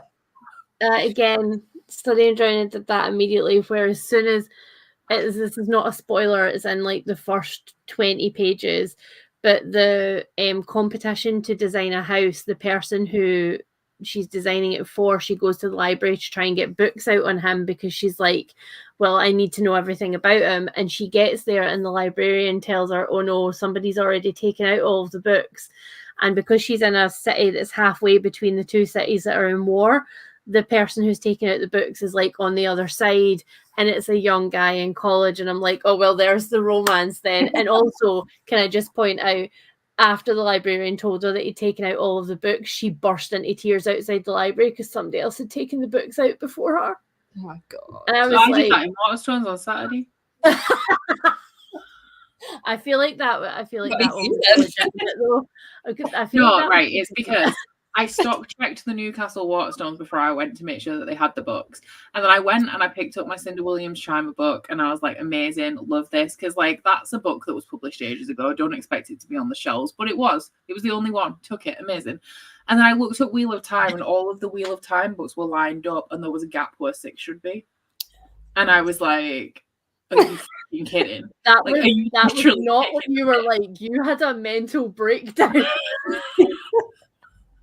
You dissolved into a little puddle of only making sounds like but. And then Gavin, the little fairy gav mother that he is, just appeared with it in his hands. So I reckon he nicked it, hid it, and then brought it back to me. Probably. I can guarantee that he did not do that because I was spending the entire time you were looking for that book literally going, put it down, put it down, put it down as we walked around Waterstones. So I guarantee you that was genuine fairy Gavness. He was like, I knew it was like really, really busy because it was Christmas time, so it was going to be on the cart and it wouldn't have been shelved yet. And he just went and raided their cart. He just knows. I love it. It was fine though. We reconstructed you into a Becca-sized person. I am glad that you found that though, because while I'm listening to it on audio, I didn't want to start it until I had the physical. Yeah, it's 7 pages short of 1,000, and in audio, the prologue is 3 hours and 10 minutes. What? Oh my god! So I've listened to it on 2 dog walks, which is 44 minutes, and I'm on page 30. That's illegal. No. Let's find out which one. How many books you got left? 10. No, that's not okay. 74 pages, the prologue. That's the prologue. 74. No. That is... A part of my brain just checked out and was like, see ya. No, sir, I'm so glad. The reason why I started listening to it while I was 3 in the morning is because if I don't, I think I'll need to read 99 pages a day to be ready for the live show, and I'm like, I cannot. So I can't. Yeah. That's it. I'm so glad that I went with my instincts and I just noped out like after the first book. That's an offensive prologue. The prologue as well. Like, it's a good job it's book 6. If it was book 1, I would just close it. There's a chapter in the last book that lasts 9 hours. That's like a whole book. It's a good job at the minute. I'm glad that I've done it because normally I would read 100 pages of my current read and then listen to a chapter of Wheel of Time because they can be anything between like 12 and 30 pages. Can you imagine if I was doing that and I was like a 3 hour and 10 minute prologue? It would be faster because I think I'm listening on 1.7 at the minute while I'm getting back into it, but I normally listen on 2, but that's still like an hour and a half. I'm actually shook to my core. I'm stunned. I can't. That makes me genuinely feel just a little bit ill. Yeah.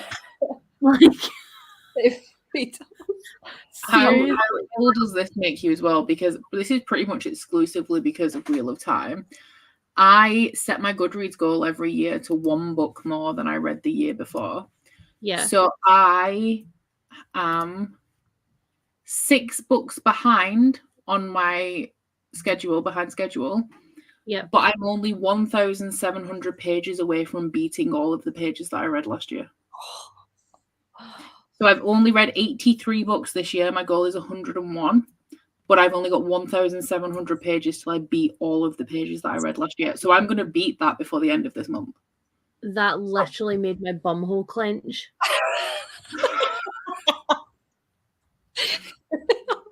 The only reason why I've had my 2 best reading months ever this year is because I've been listening to or reading a 700 to 1,000 page Wheel of Time book alongside everything else I'm reading in a month. So it adds an extra 1,000 pages onto what my regular total would be. Okay, let me ask you a question, a legitimate question. If you had not, at this point, committed to co-hosting a read-along of this, would you have yeeted this series? See, this is a difficult question. Because I am me. Yeah. And I was adamant that I wasn't DNFing the Suki Stackhouse series for like 4 years when I hadn't read a single book, and I actually hated that. And I don't hate these. So maybe what I think I actually would be doing is saying that I was going to continue, but not actually reading it. I don't mind them. I think it's a commitment to read them. Because you got to pace yourself. Like, I'm not reading this like, oh my god, this is the best thing ever. Like, can't wait to be done. I'm reading a set amount of pages per day. Yeah, I feel like I don't hate this is not strong enough feelings to go through a 1,000-page book a month. I feel like I don't hate this is like the minimum requirement when you're reading a book. But the thing is, okay, I never went into Wheel of Time expecting to enjoy it. That was never what I went into this. Like when I went in, started Lord of the Rings, I didn't expect it. Because as somebody who Easter egg hunts, like it's a fucking passion, I like to see the references to older fantasy series in newer fantasy series. Okay, but baby girl, you can read a wiki for that. Like, genuinely, like I feel like that guy on TikTok who's like, Jesus Christ on a motorbike. Like, why are you doing this? But I can't source a wiki page in my video dissertation of life. I can't. Gotta read the source. I can't with you either. Like, I love you dearly, but there are some things that you do that I struggle with. This is one of them. I drew the line at Lord of the Rings, okay? I read the first Lord of the Rings and knocked out of that because that was just way too much. Lord of the Rings is 3 freaking books long. Yes, you could build a greenhouse out of this. Lord of the Rings is literally magic because I have watched the movie at least. I've watched all of the movies, not the Hobbit ones, just Lord of the Rings. And I've watched the first one at least 3 times. And I've read the book. I read 100 pages with my eyes. I listened to the rest with my ears. And I could not tell you a single thing about Lord of the Rings apart from there's a ring that they're taking to somewhere called Mordor where Gandalf says you can't pass. I think Ned Stark has a meme where he's leaning on a table.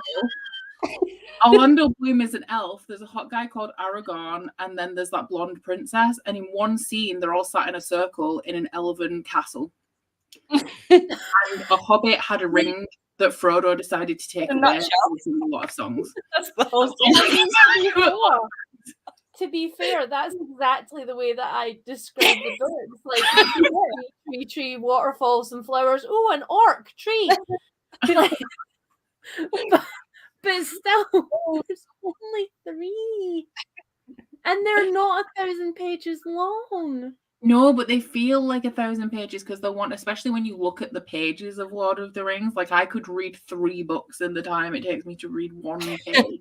Not counting all of the time that I'm daydreaming at a wall because it's just not engaging. I feel like I've gone too far and I can't DNF now. Like, it's got me in its thrall. I'm over halfway. That's it. Oh, I understand, Becca. I'm trying to read all the Gothic novels, see all the references. Some of them are dog shit. It's also like because I rewatched Lord of the Rings within like the last couple of years. Around the time I tried to read the first book.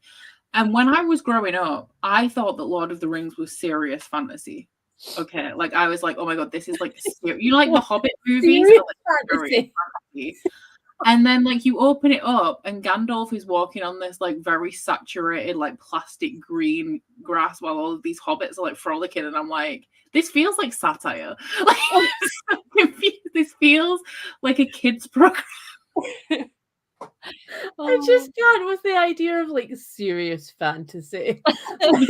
Like we went into a whole other register for that. Like, no, this is serious fantasy.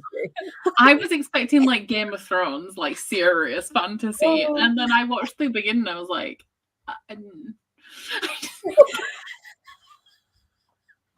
oh. You're breaking my heart, man. Not because of my like love for Lord of the Rings, but because of my love for your sanity and the lack of it that you are going to have by the time that you get to the end of the Wheel of Time series. Do you think there might be a point where you will DNF? Oh, right. I forgot to say as well. No, because Brandon Sanderson writes the last 3. So I have to make it to the last 3 because Sanderson wrote them. I literally do not care if Charlotte Bronte rose from her grave right now and wrote a companion novel to that series. I would still not finish it. Look, the pacing gets better as soon as Sanderson takes over. And the thing about Wheel of Time, right? Okay, also, doesn't that mean that Sanderson's responsible for this 9-hour chapter? Yes, that is true. But Sanderson wrote it, so like that's fine. But Here is the thing, okay? I have faith in Wheel of Time because Sanderson was the author that was chosen to take it over. And from what I know about Brandon Sanderson, means that there are things in Wheel of Time that I feel they're worth reading for, because while the writing is shit, while he just writes the same thing over and over and over again, and his wife wouldn't tell him to shut the fuck up, the plotting is there. Like, you can tell that he knew what the plot was the entire time he was writing it. So my theory about him is that he is great at plotting stories and crafting stories, but he can't write for shit. So, like, there's some good in there.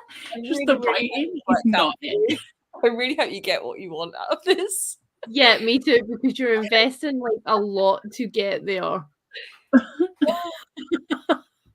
I mean, it pains me, man. It pains me. You will feel very accomplished when you get to the end of it. Have you totaled up how many pages you will have read by the end of it? Do you know how long the rest of the books are? No, but I know that it's very easy to find out because somebody has. Becca, you're not selling it. Look, I'm not saying that anybody else should read it. I'm just saying it's worth it for me. It's like, it's like a labor of love, except I don't love it. So, like, it's just labor. You know how when we were on that panel, we were talking about how you put a lot of your heart and soul into videos and nobody watches them? It's like that. I'm putting my heart and soul into this, knowing it will amount to nothing. 11,898 in paperback. Oh. No. We expect your review. When do you finish it? Well, no, because I've forgotten a lot by then. I'm reading this over the last period. When does it end? Yeah, well, please, when does it end, Becca? I want to know halfway through 2025. I'll put it in my calendar then. That's disgusting. You still got a whole year and a half. I was gonna say like 2025. At least by the time you get married, you won't be reading it anymore. That's true. That's true. But the way that Brandon Sanderson's publishing, I will be over 50 before he finishes the Stormlight series. Oh my god. I don't think it takes a lot to make me speechless. Like, it takes a lot to shut me up, but like, I think you did it. I actually think like, reading fantasy is a slog. Like, you dedicating time to a long time. It is a slog, but I feel like I have spent half of my freaking life waiting for rich white men to finally deliver final books and series, and I'm really mad about it now. Look, okay, rich white men, fair enough. Sanderson will get there. It's just a long series. The rest of them, very valid. But will there ever actually be an end to the series? Will he just keep getting ideas and just keep publishing, and then he will die, and then somebody else will finish it? Yeah. For Sanderson, as far as I'm aware, he has always known how many books are going to be in the Cosmere. The only exception is that he wanted or intended, I think, Second Era Mistborn to be more of a side project instead of a full series. But there's still like 2 other eras planned in that, plus the rest of Stormlight.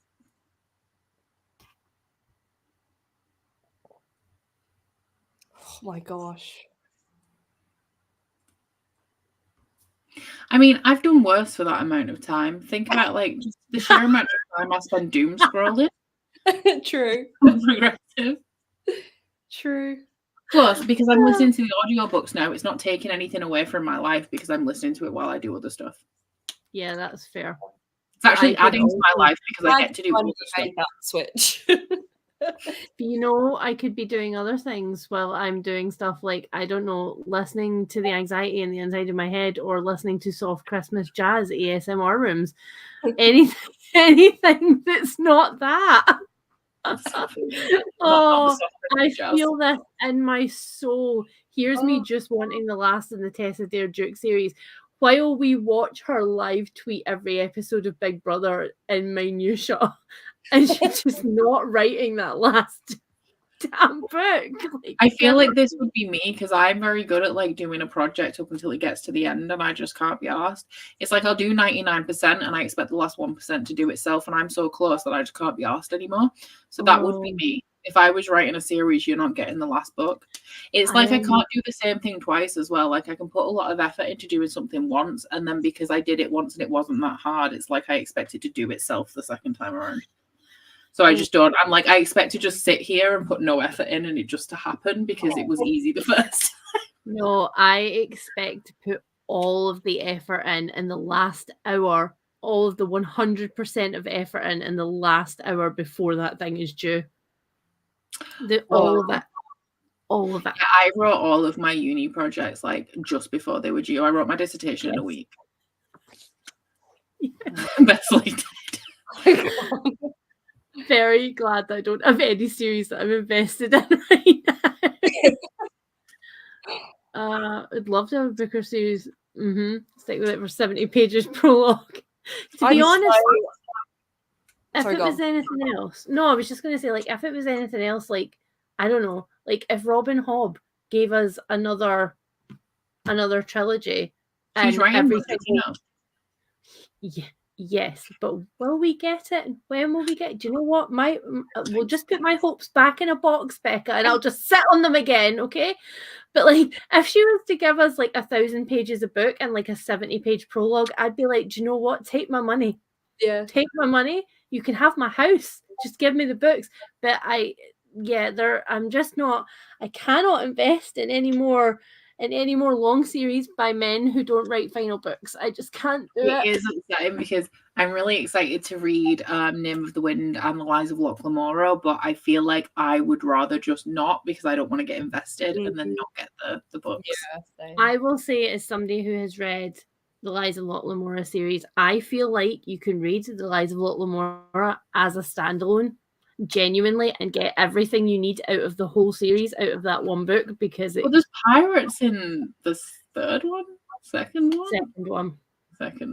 Yeah, and then the third one is basically like reliving Shakespeare in fantasy while having your eyes plucked out by hot pokers. Okay, but is the eyes plucked out by hot pokers relating to the Shakespeare? Because I really fucking love Shakespeare. No, I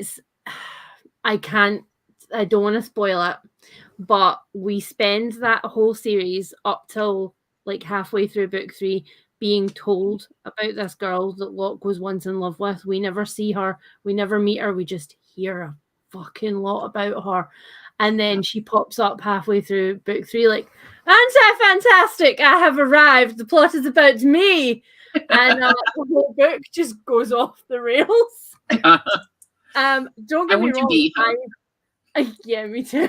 Seriously, the person who gets 2.5 books written about them without having to lift a finger, I want to be that girl. But in all seriousness, I say this while knowing fully that if he ever actually does release another book, I will be there at like midnight on release night, like give me the thing. So I'm trash for this series, but I do genuinely think you can read book 1 and it's like you can just be done with it and it's fine. Name of the Wind's not like that though, and I'm real mad. I'm real mad that he's brought out another freaking prologue. It's a novella, but what? And I'm buying it. I'm gonna read it, but I hate him. I hate him so much. Okay, and scene. It's fine. It's fine. See, the good thing is I'm reading Wheel of Time and First Law side by side, and that keeps me too busy to read things like The Name of the Wind and The Lies of Locke Lamora, so I can't get that about it. That's fair. I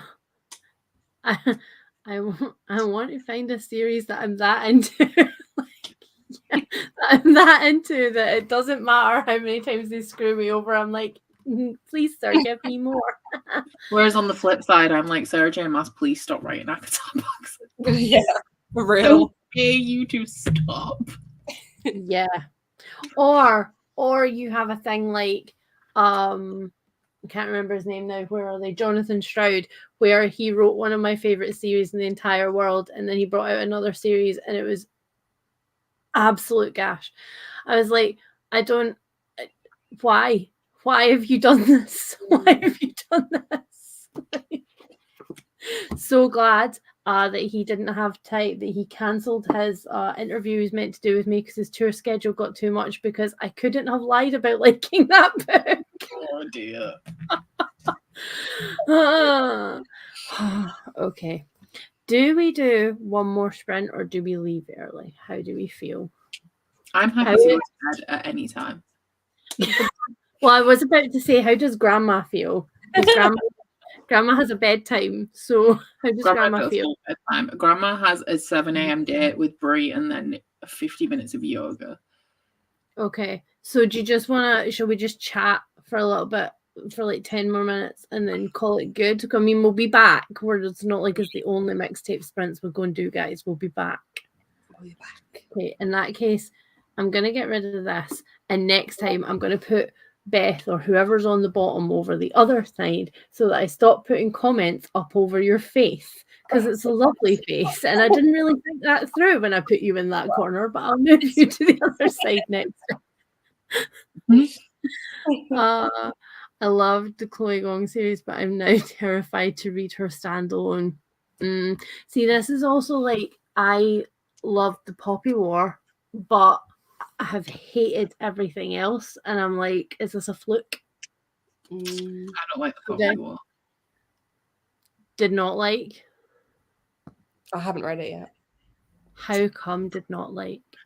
Because it actually wasn't good. It was just like okay, right. Firstly, everyone was like, "This is the best adult fantasy of 2018." Yeah, well, yeah. And when I read it, I was like, I can see why people like this, but literally, I don't know how anyone could mistake this for the best adult fantasy of any year, because it was not good. Like, technically not good. Like, the plot was all over the place. There's one character that dies twice in that book and isn't dead either time, and I don't think that's the only time that they die in the entire series either. Yeah. And then my copy, I didn't mark it down for this or anything, but my copy was super badly edited. It was like the first edition that I got from the library.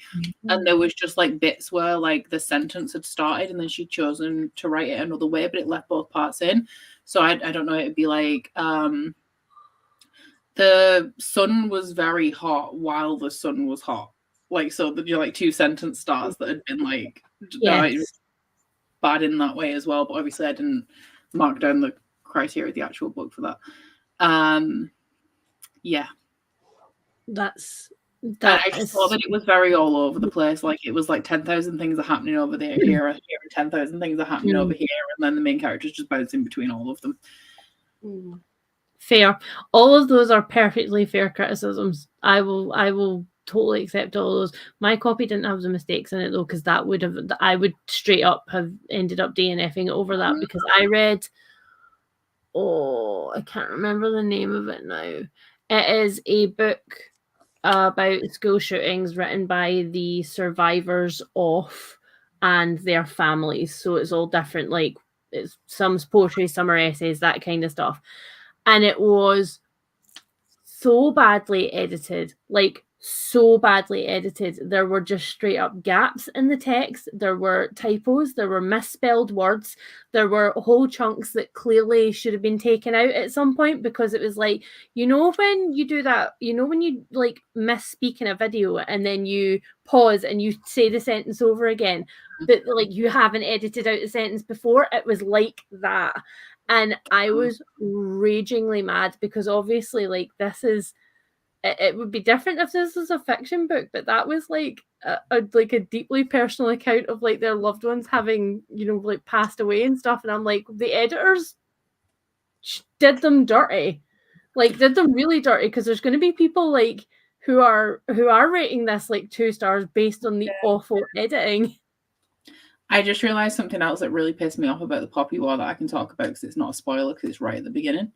Okay. So, like, the main character has really abusive foster parents that absolutely fucking hate her, and they make her work in a shop and they don't pay her and they literally abuse her. And they want to sell her to this merchant guy as his bride to make money and, like, trade agreements for the store that they run. But then the main character goes, please, can you not do this and give me a little bit more time where you have to feed me because I want to prove to you that I can get into this war college, which literally does not benefit these abusive people in any way. And they say, yeah, go on then. For no reason. For the plot. Not no reason. But like, they're literally so abusive. They hate her. And she literally just says, oh, please, can you give me more time? And they're like, but we're going to lose this like deal with this guy. She's like, oh, but please. And like, if I can't do it, then I'll marry him. It does not benefit them whatsoever. In fact, it negatively impacts them to give her any more time because they have to wait for the trade agreements longer and they have to provide for her in that time. And they agree. Like, massive plot hole in the first like 50 pages. Again, I cannot defend this. That does indeed happen. Exactly like that. It was straight off. I was like, what the fuck? Oh no. Yeah, I'm probably doing sprints on Sunday. Whoever's available will be there with me. And then we definitely have some sprints next week. And yes, Ocean, normal Patreon sprints are happening tomorrow. Yeah. I'm not gonna lie, having now read DNF'd Yellowface, and then I read a massive article on the way that Yellowface was published and the funding that was put behind it, and because Yellowface really criticizes the fact that there's no funding for diverse authors at all and that publishing just doesn't care about them, and yet the main character in that is basically given endless money, endless everything. And I did not realize the way in which R.F. Kuang got into publishing and like all of the extra, helping hands that she had been given. And in the very start of that book, there's this really annoying paragraph that just won't leave my mind, where her main character is bitching about the fact that authors who are friends on Instagram and Twitter will post things like, oh my god, just read this person's book, you should pre-order it now, it's coming out this time, I really loved it, and they're just bigging up their friends' stuff. And I was like, how did you go viral again? Was it because your friends were bigging up your books? It was. Okay. Mm-hmm. And like since then, I've just been like, I can't, and it hurts me now because then I look at the Poppy War on my shelves and I'm like, oh, that. Can you imagine getting halfway through a book and then realizing that it was misprinted and the end of the book was not there? No. No. Yeah, I think I just need to cut my losses now and just assume that like Poppy War was a fluke for me. But there are many other authors that has happened. That's why I brought that up, because there's so many times where I've just been like, oh, this author could be my favorite. Never mind. Never mind. It's so hard to actually find a favorite author because there's always going to be flops. Like, I don't know what limit do I set that they have to have at least like 10 books that I like? 5? Mine is it has to be an author, because I tend to read fantasy. It has to be an author, or it could work for standalone, that has more than one thing that I've rated 5 stars. So like if it's like J. Kristoff, I've rated Illuminate and Nevernight 5 stars. Or like for standalones, if you've rated more than one standalone, 5 stars. But then I guess it depends on the ratio if they're all standalones, because if you've like half of them are not highly rated, then that's not. I guess also depends on your expectations of like a book and an author, because like I would say that Lisa Jewell is one of my favorite authors based on the fact that I think only one out of all of the like many Lisa Jewell books that I've read was a flop for me. But that being said, I'm not expecting a Lisa Jewell book to change my world, because they're thrillers, they're amazing thrillers, but they're also like thrillers. You read it and then you think that was really, really good, and you put it on your shelf, and if somebody asks you for a thriller recommendation, you're like, I really, really like Lisa Jewell. But it's not, I wouldn't necessarily be like, oh, she's a favorite author in the same way that I would like Robin Hobb or now Pierce Brown, even though I want to I'm so excited for Pierce Brown to write something else, just so yes. I can say my favorite author, because I can't say he's my favorite author right now. Yeah. I'm also terrified. I have no idea what it's going to be. It could literally be anything because he's never written anything else. Although I heard that he has under a pen name that nobody knows. Oh, interesting. Somebody, well, I heard somebody put it in my comments about it, and then I googled it, and I can't find any existence of him having a pen name. So, like, if he has one, it's not public knowledge. That's interesting. Mind you, I mean, that would make sense because that's quite a long time to be writing one series and not have any other kind of creative output at all. And like, it's also a lot of pressure to, because like people be criticizing him about, well, where's Lightbringer if you're writing other stuff and stuff. Yeah, exactly. I mean, that's why Samantha Shannon gets like so about making sure that she posts her publishing schedule all the time, because she's like, well, I can't do anything else with the Bone season because it's being edited, so I'm working on another thing now. I mean, she could not rewrite them. That would no way that you hate that she's done that. I will never say Samantha Shannon's my favorite author. One, because I don't like the Priory book, but also I love the Bone season, but it fucking pisses me off.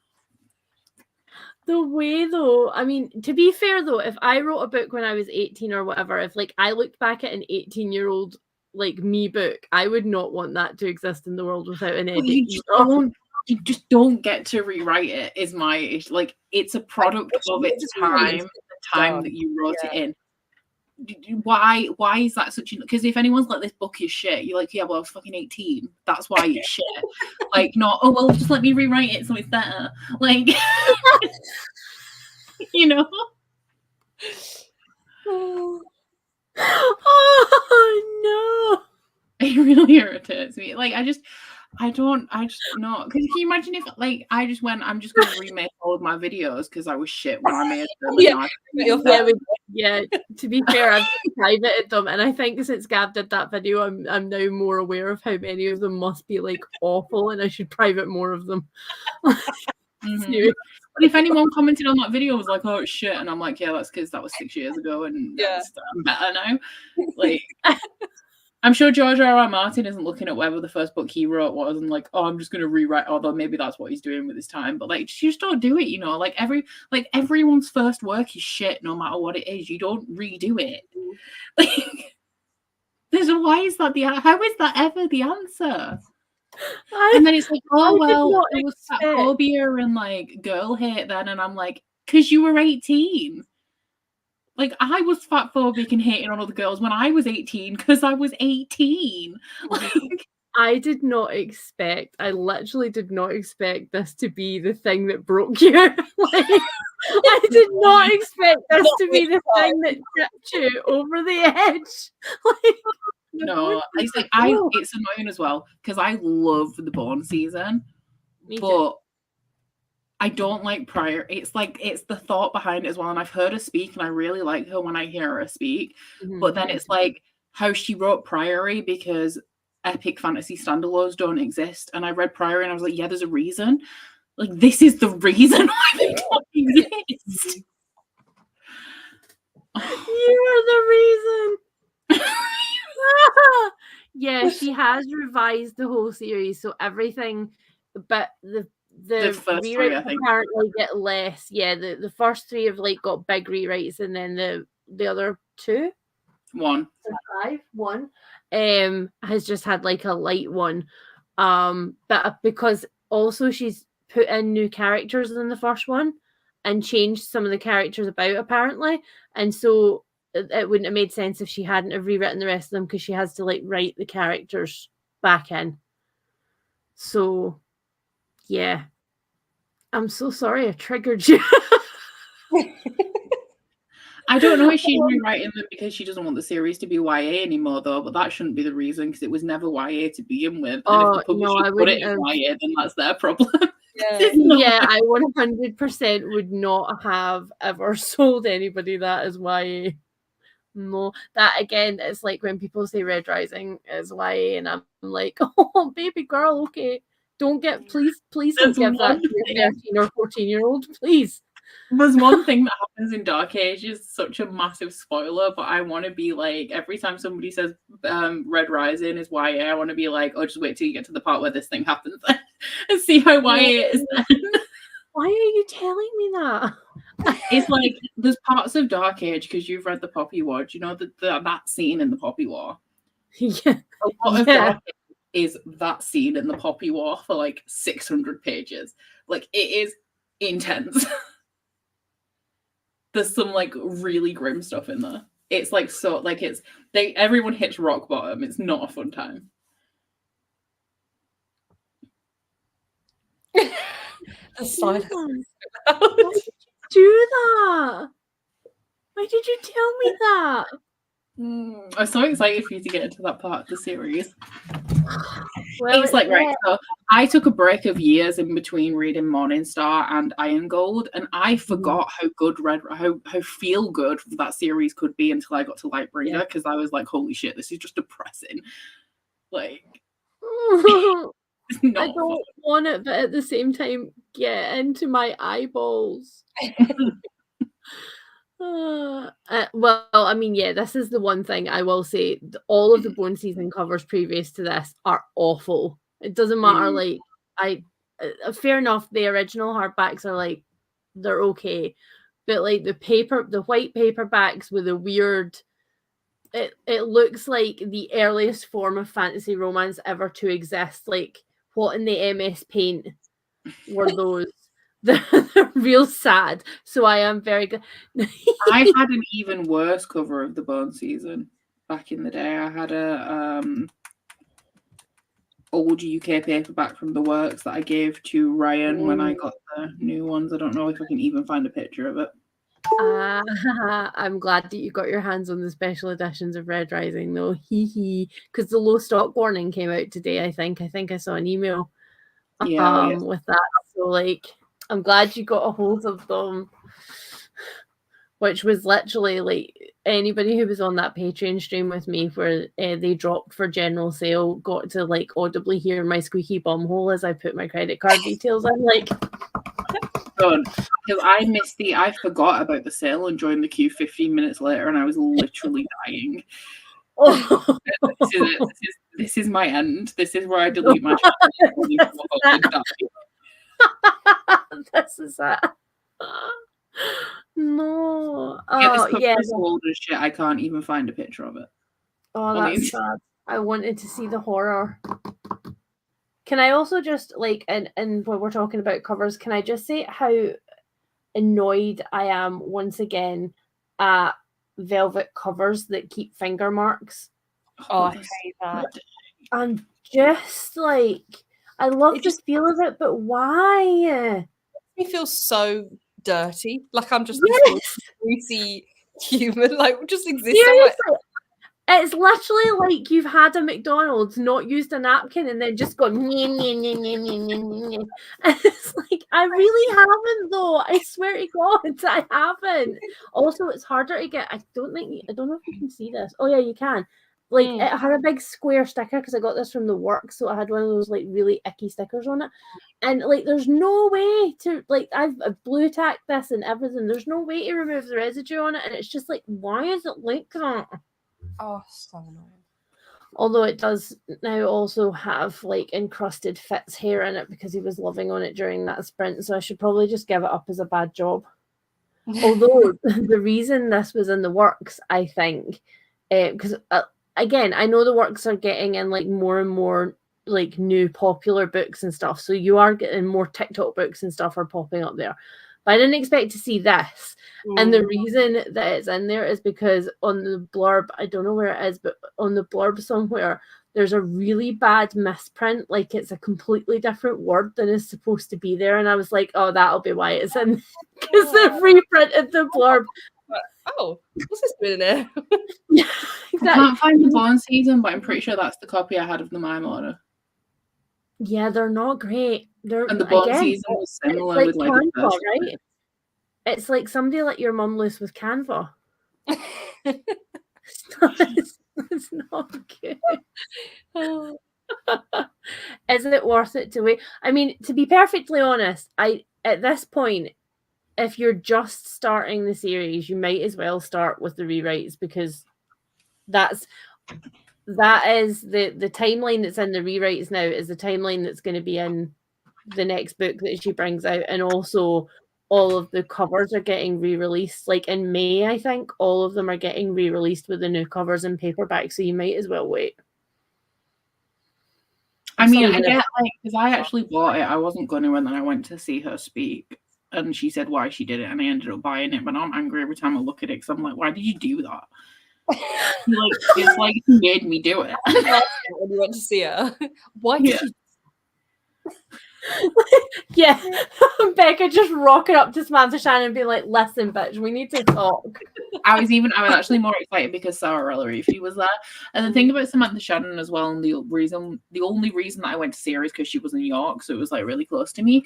But she's everywhere all of the time. Like pre-pandemic, she was the only person that ever chaired an event ever, which is why I never went to see her, because I could literally see her anywhere because she was always everywhere.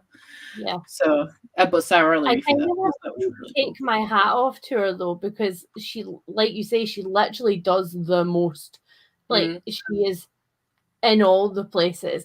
I do like listening to her speak though. I think that's like the third time I've been to see her. The last time was because we were going to see C.L. Clarke, and she was on the panel with, which, by the way, I don't know if it's just that C.L. Clarke is like exudes attractiveness so much that anybody who sits next to them is just going to flirt with them. But the amount that those two flirted during that panel, I left like, somebody better write that fanfic. Like, I'm invested now. Damn.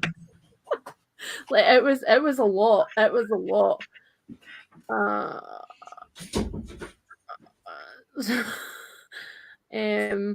About 2 years ago, so like about the same time you're doing rereads of Games of Thrones, and then you can continue it.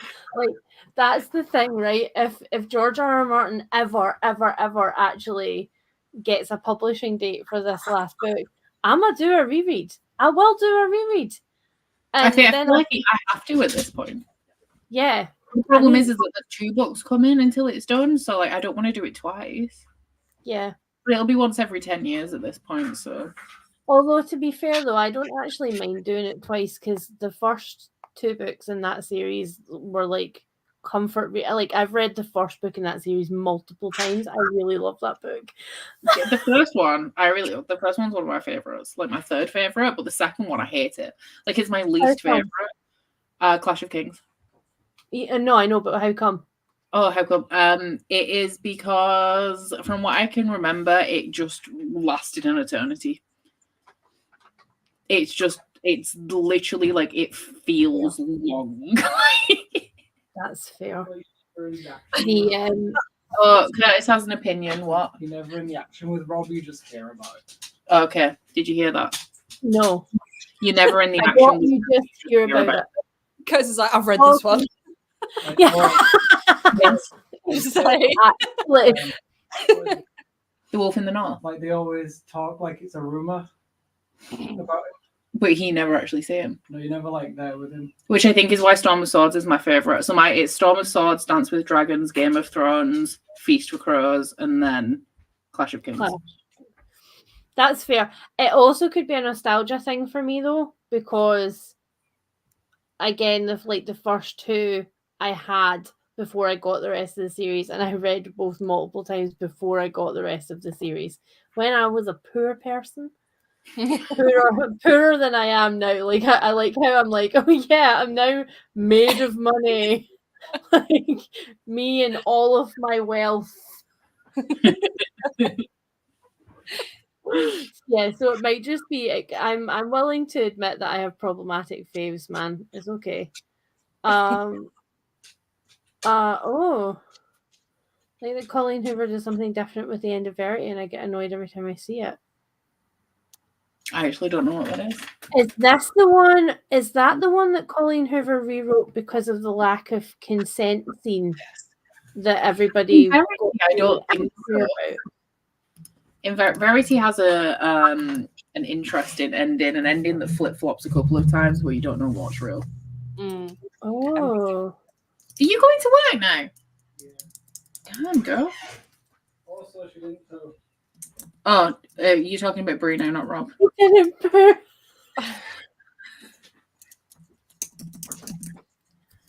You beefies though.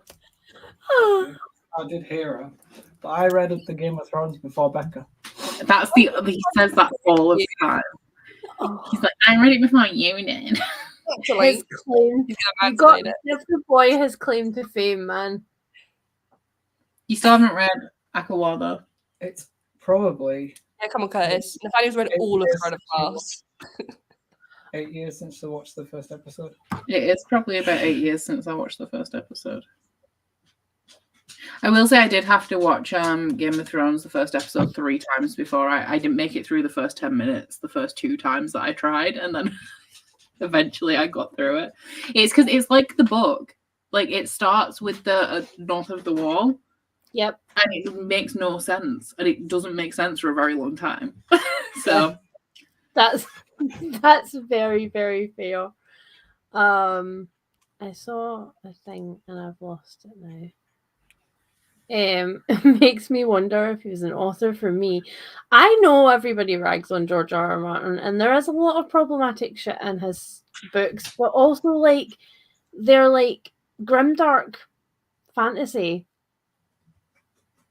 I will say, like, not similar to Wheel of Time, because I actually like Game of Thrones a lot more, but I don't love his writing. While I love his plot, his writing's not my favorite. I love his characters, and I think that like I feel like when he has 2 characters interacting in a scene and there's actually dialogue, I'm like, I love this. But when we have a 30-page just inside Catelyn Stark's head chapter, I'm like, I'm just gonna pull these pages out and burn them, and then we can get to the interesting stuff. Like, honestly, Catelyn's chapters are just the bane of my existence, man. Oh. Chinese scripts or team letter. I can't remember which one's which. I was never a team because I was like, both of these are fucked. Yeah. That was a choice. Oops. This one. That was a choice. Don't know why you would voluntarily do that. Apparently Verity got a bonus chapter added to it, but it's still so annoying. Okay. Oh, I've heard of this. I've heard. Back in the misty days of 2019, when we were all sweet summer children. Yeah, I've never read anything else that he has written. I've never read any of the wild card books or anything like that he's written. No, and there is a point like when he's releasing new books, I'm like, can you write what you're supposed to be writing and stop writing this? So like I don't read them on principle. Yeah, apart from Fire and Blood, which I haven't read, but I do have. This has been the year of pointless prequels as well. And I'm not going to lie, the way that my phone nearly flew out of my hand when they did that Juno Dawson reveal where it was like, oh, we're getting a full book about Queen Bee. Where is the 3rd book? I don't want a prequel. Write a prequel afterwards. Give me the 3rd book.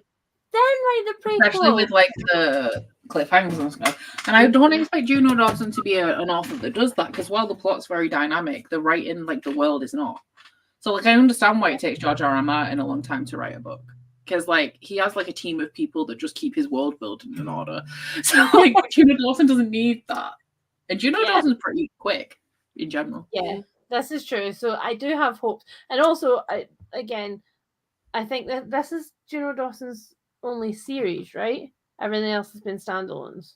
I think everything else is contemporary or just like slightly sci-fi as well. Yeah. So like there's no proof that like this series won't be finished, you know? It's just my saltiness because I'm just like, stop writing prequels. I don't care. It's annoying as well because, like, with a series like that, I don't want to reread to have to read the next one. But if I have to wait 2 years for the book, then I'm going to forget. Yeah. I had Shadow Cabinet on my October TBR, RIP to my October TBR with the 3 books I actually managed to read in that very, very slumpy month. But when I started telling Harry about it, he was like, "Oh, that sounds like a book I'd like." And I was like, "Do you know what? It's right here. It's right here. Shall I read the first chapter to you while you're cooking?" It's like, yeah. It's now we're halfway through that, and I'm reading that aloud. So there was an unexpected reread. So I will get to the Shadow Cabinet in December now. And then I'll be all cut up, and it can technically come off my series tracker until actually produces a book 3. I feel like we've all had a good rant except for Beth tonight as well. Like we've all been saying, you're just here as like our emotional sounding board, Beth. I will absorb.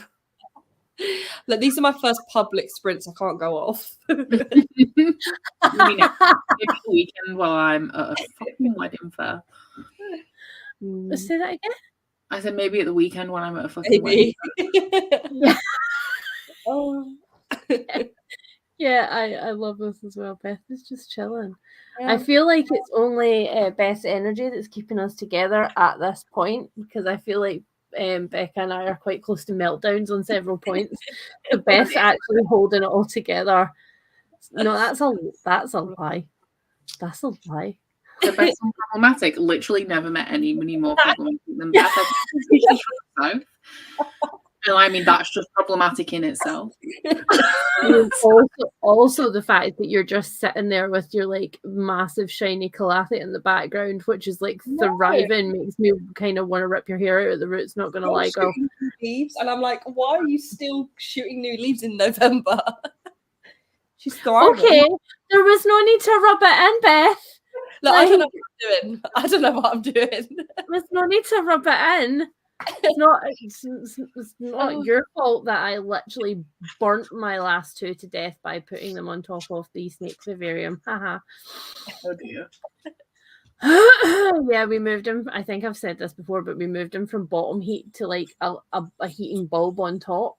And that when it was bottom heat, it wasn't a problem. Like my plants loved it because it was like warm from the bottom, and then they were getting, it was like rainforest. It was like everything's great. And then when I put it on the top, I was like, why is that wilting?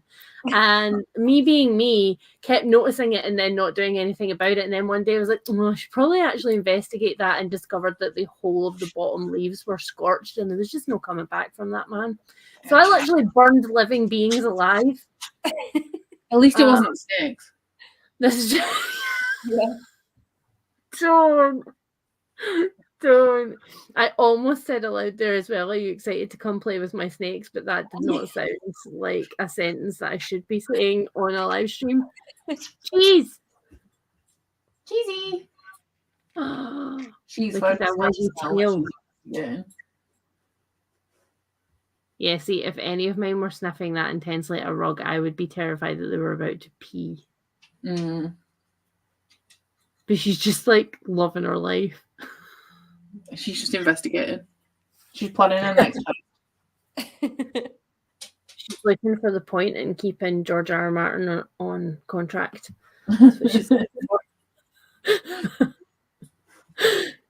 She's looking for the point in white men who write fantasy. I don't know. She's a bit too blonde to really work that angle properly. Oh, baby. No. Okay. We've got to the hour of Grandma's bedtime. So, shall we? I'm just an adult with a well-adjusted schedule. There's no need to be bitter about it, Lianne. You could really get up at 7 if you wanted to. Okay, Grandma. Thank you, Beth. The one time Beth got publicly salty is like, actually, no, for you. Actually, like Beth didn't text me at 11 o'clock last night and say, only just got back to the cinema. It's too late. It's past my bedtime. Yeah, I know it is. But you have an actual human job with actual human working hours that you must be there for. Like, we technically set our own schedule. You could stay up as late as you like. Mm-hmm. No. Not the life. No. You're turning into a morning person, and it's really grossing me out, man. I got to tell you. I used to be a night owl, and now I'm a morning person. It's great. Yeah, I can't relate. Okay, with on that cheery note of Becca dragging us all, because ain't nobody here that's a morning person right now. Thank you guys for joining us. Thank you for making Beth appear on Public Sprints. I'm gonna keep her and make her do it again. Yeah, that again. We heard that crack. It was my shoulder, and it did hurt. We shall see you. I shall probably see you on Sunday for more Mixtape Sprints, but keep your eye on the Instagram for the information. And we shall see you soon. Have a good night or afternoon, wherever you are. Bye.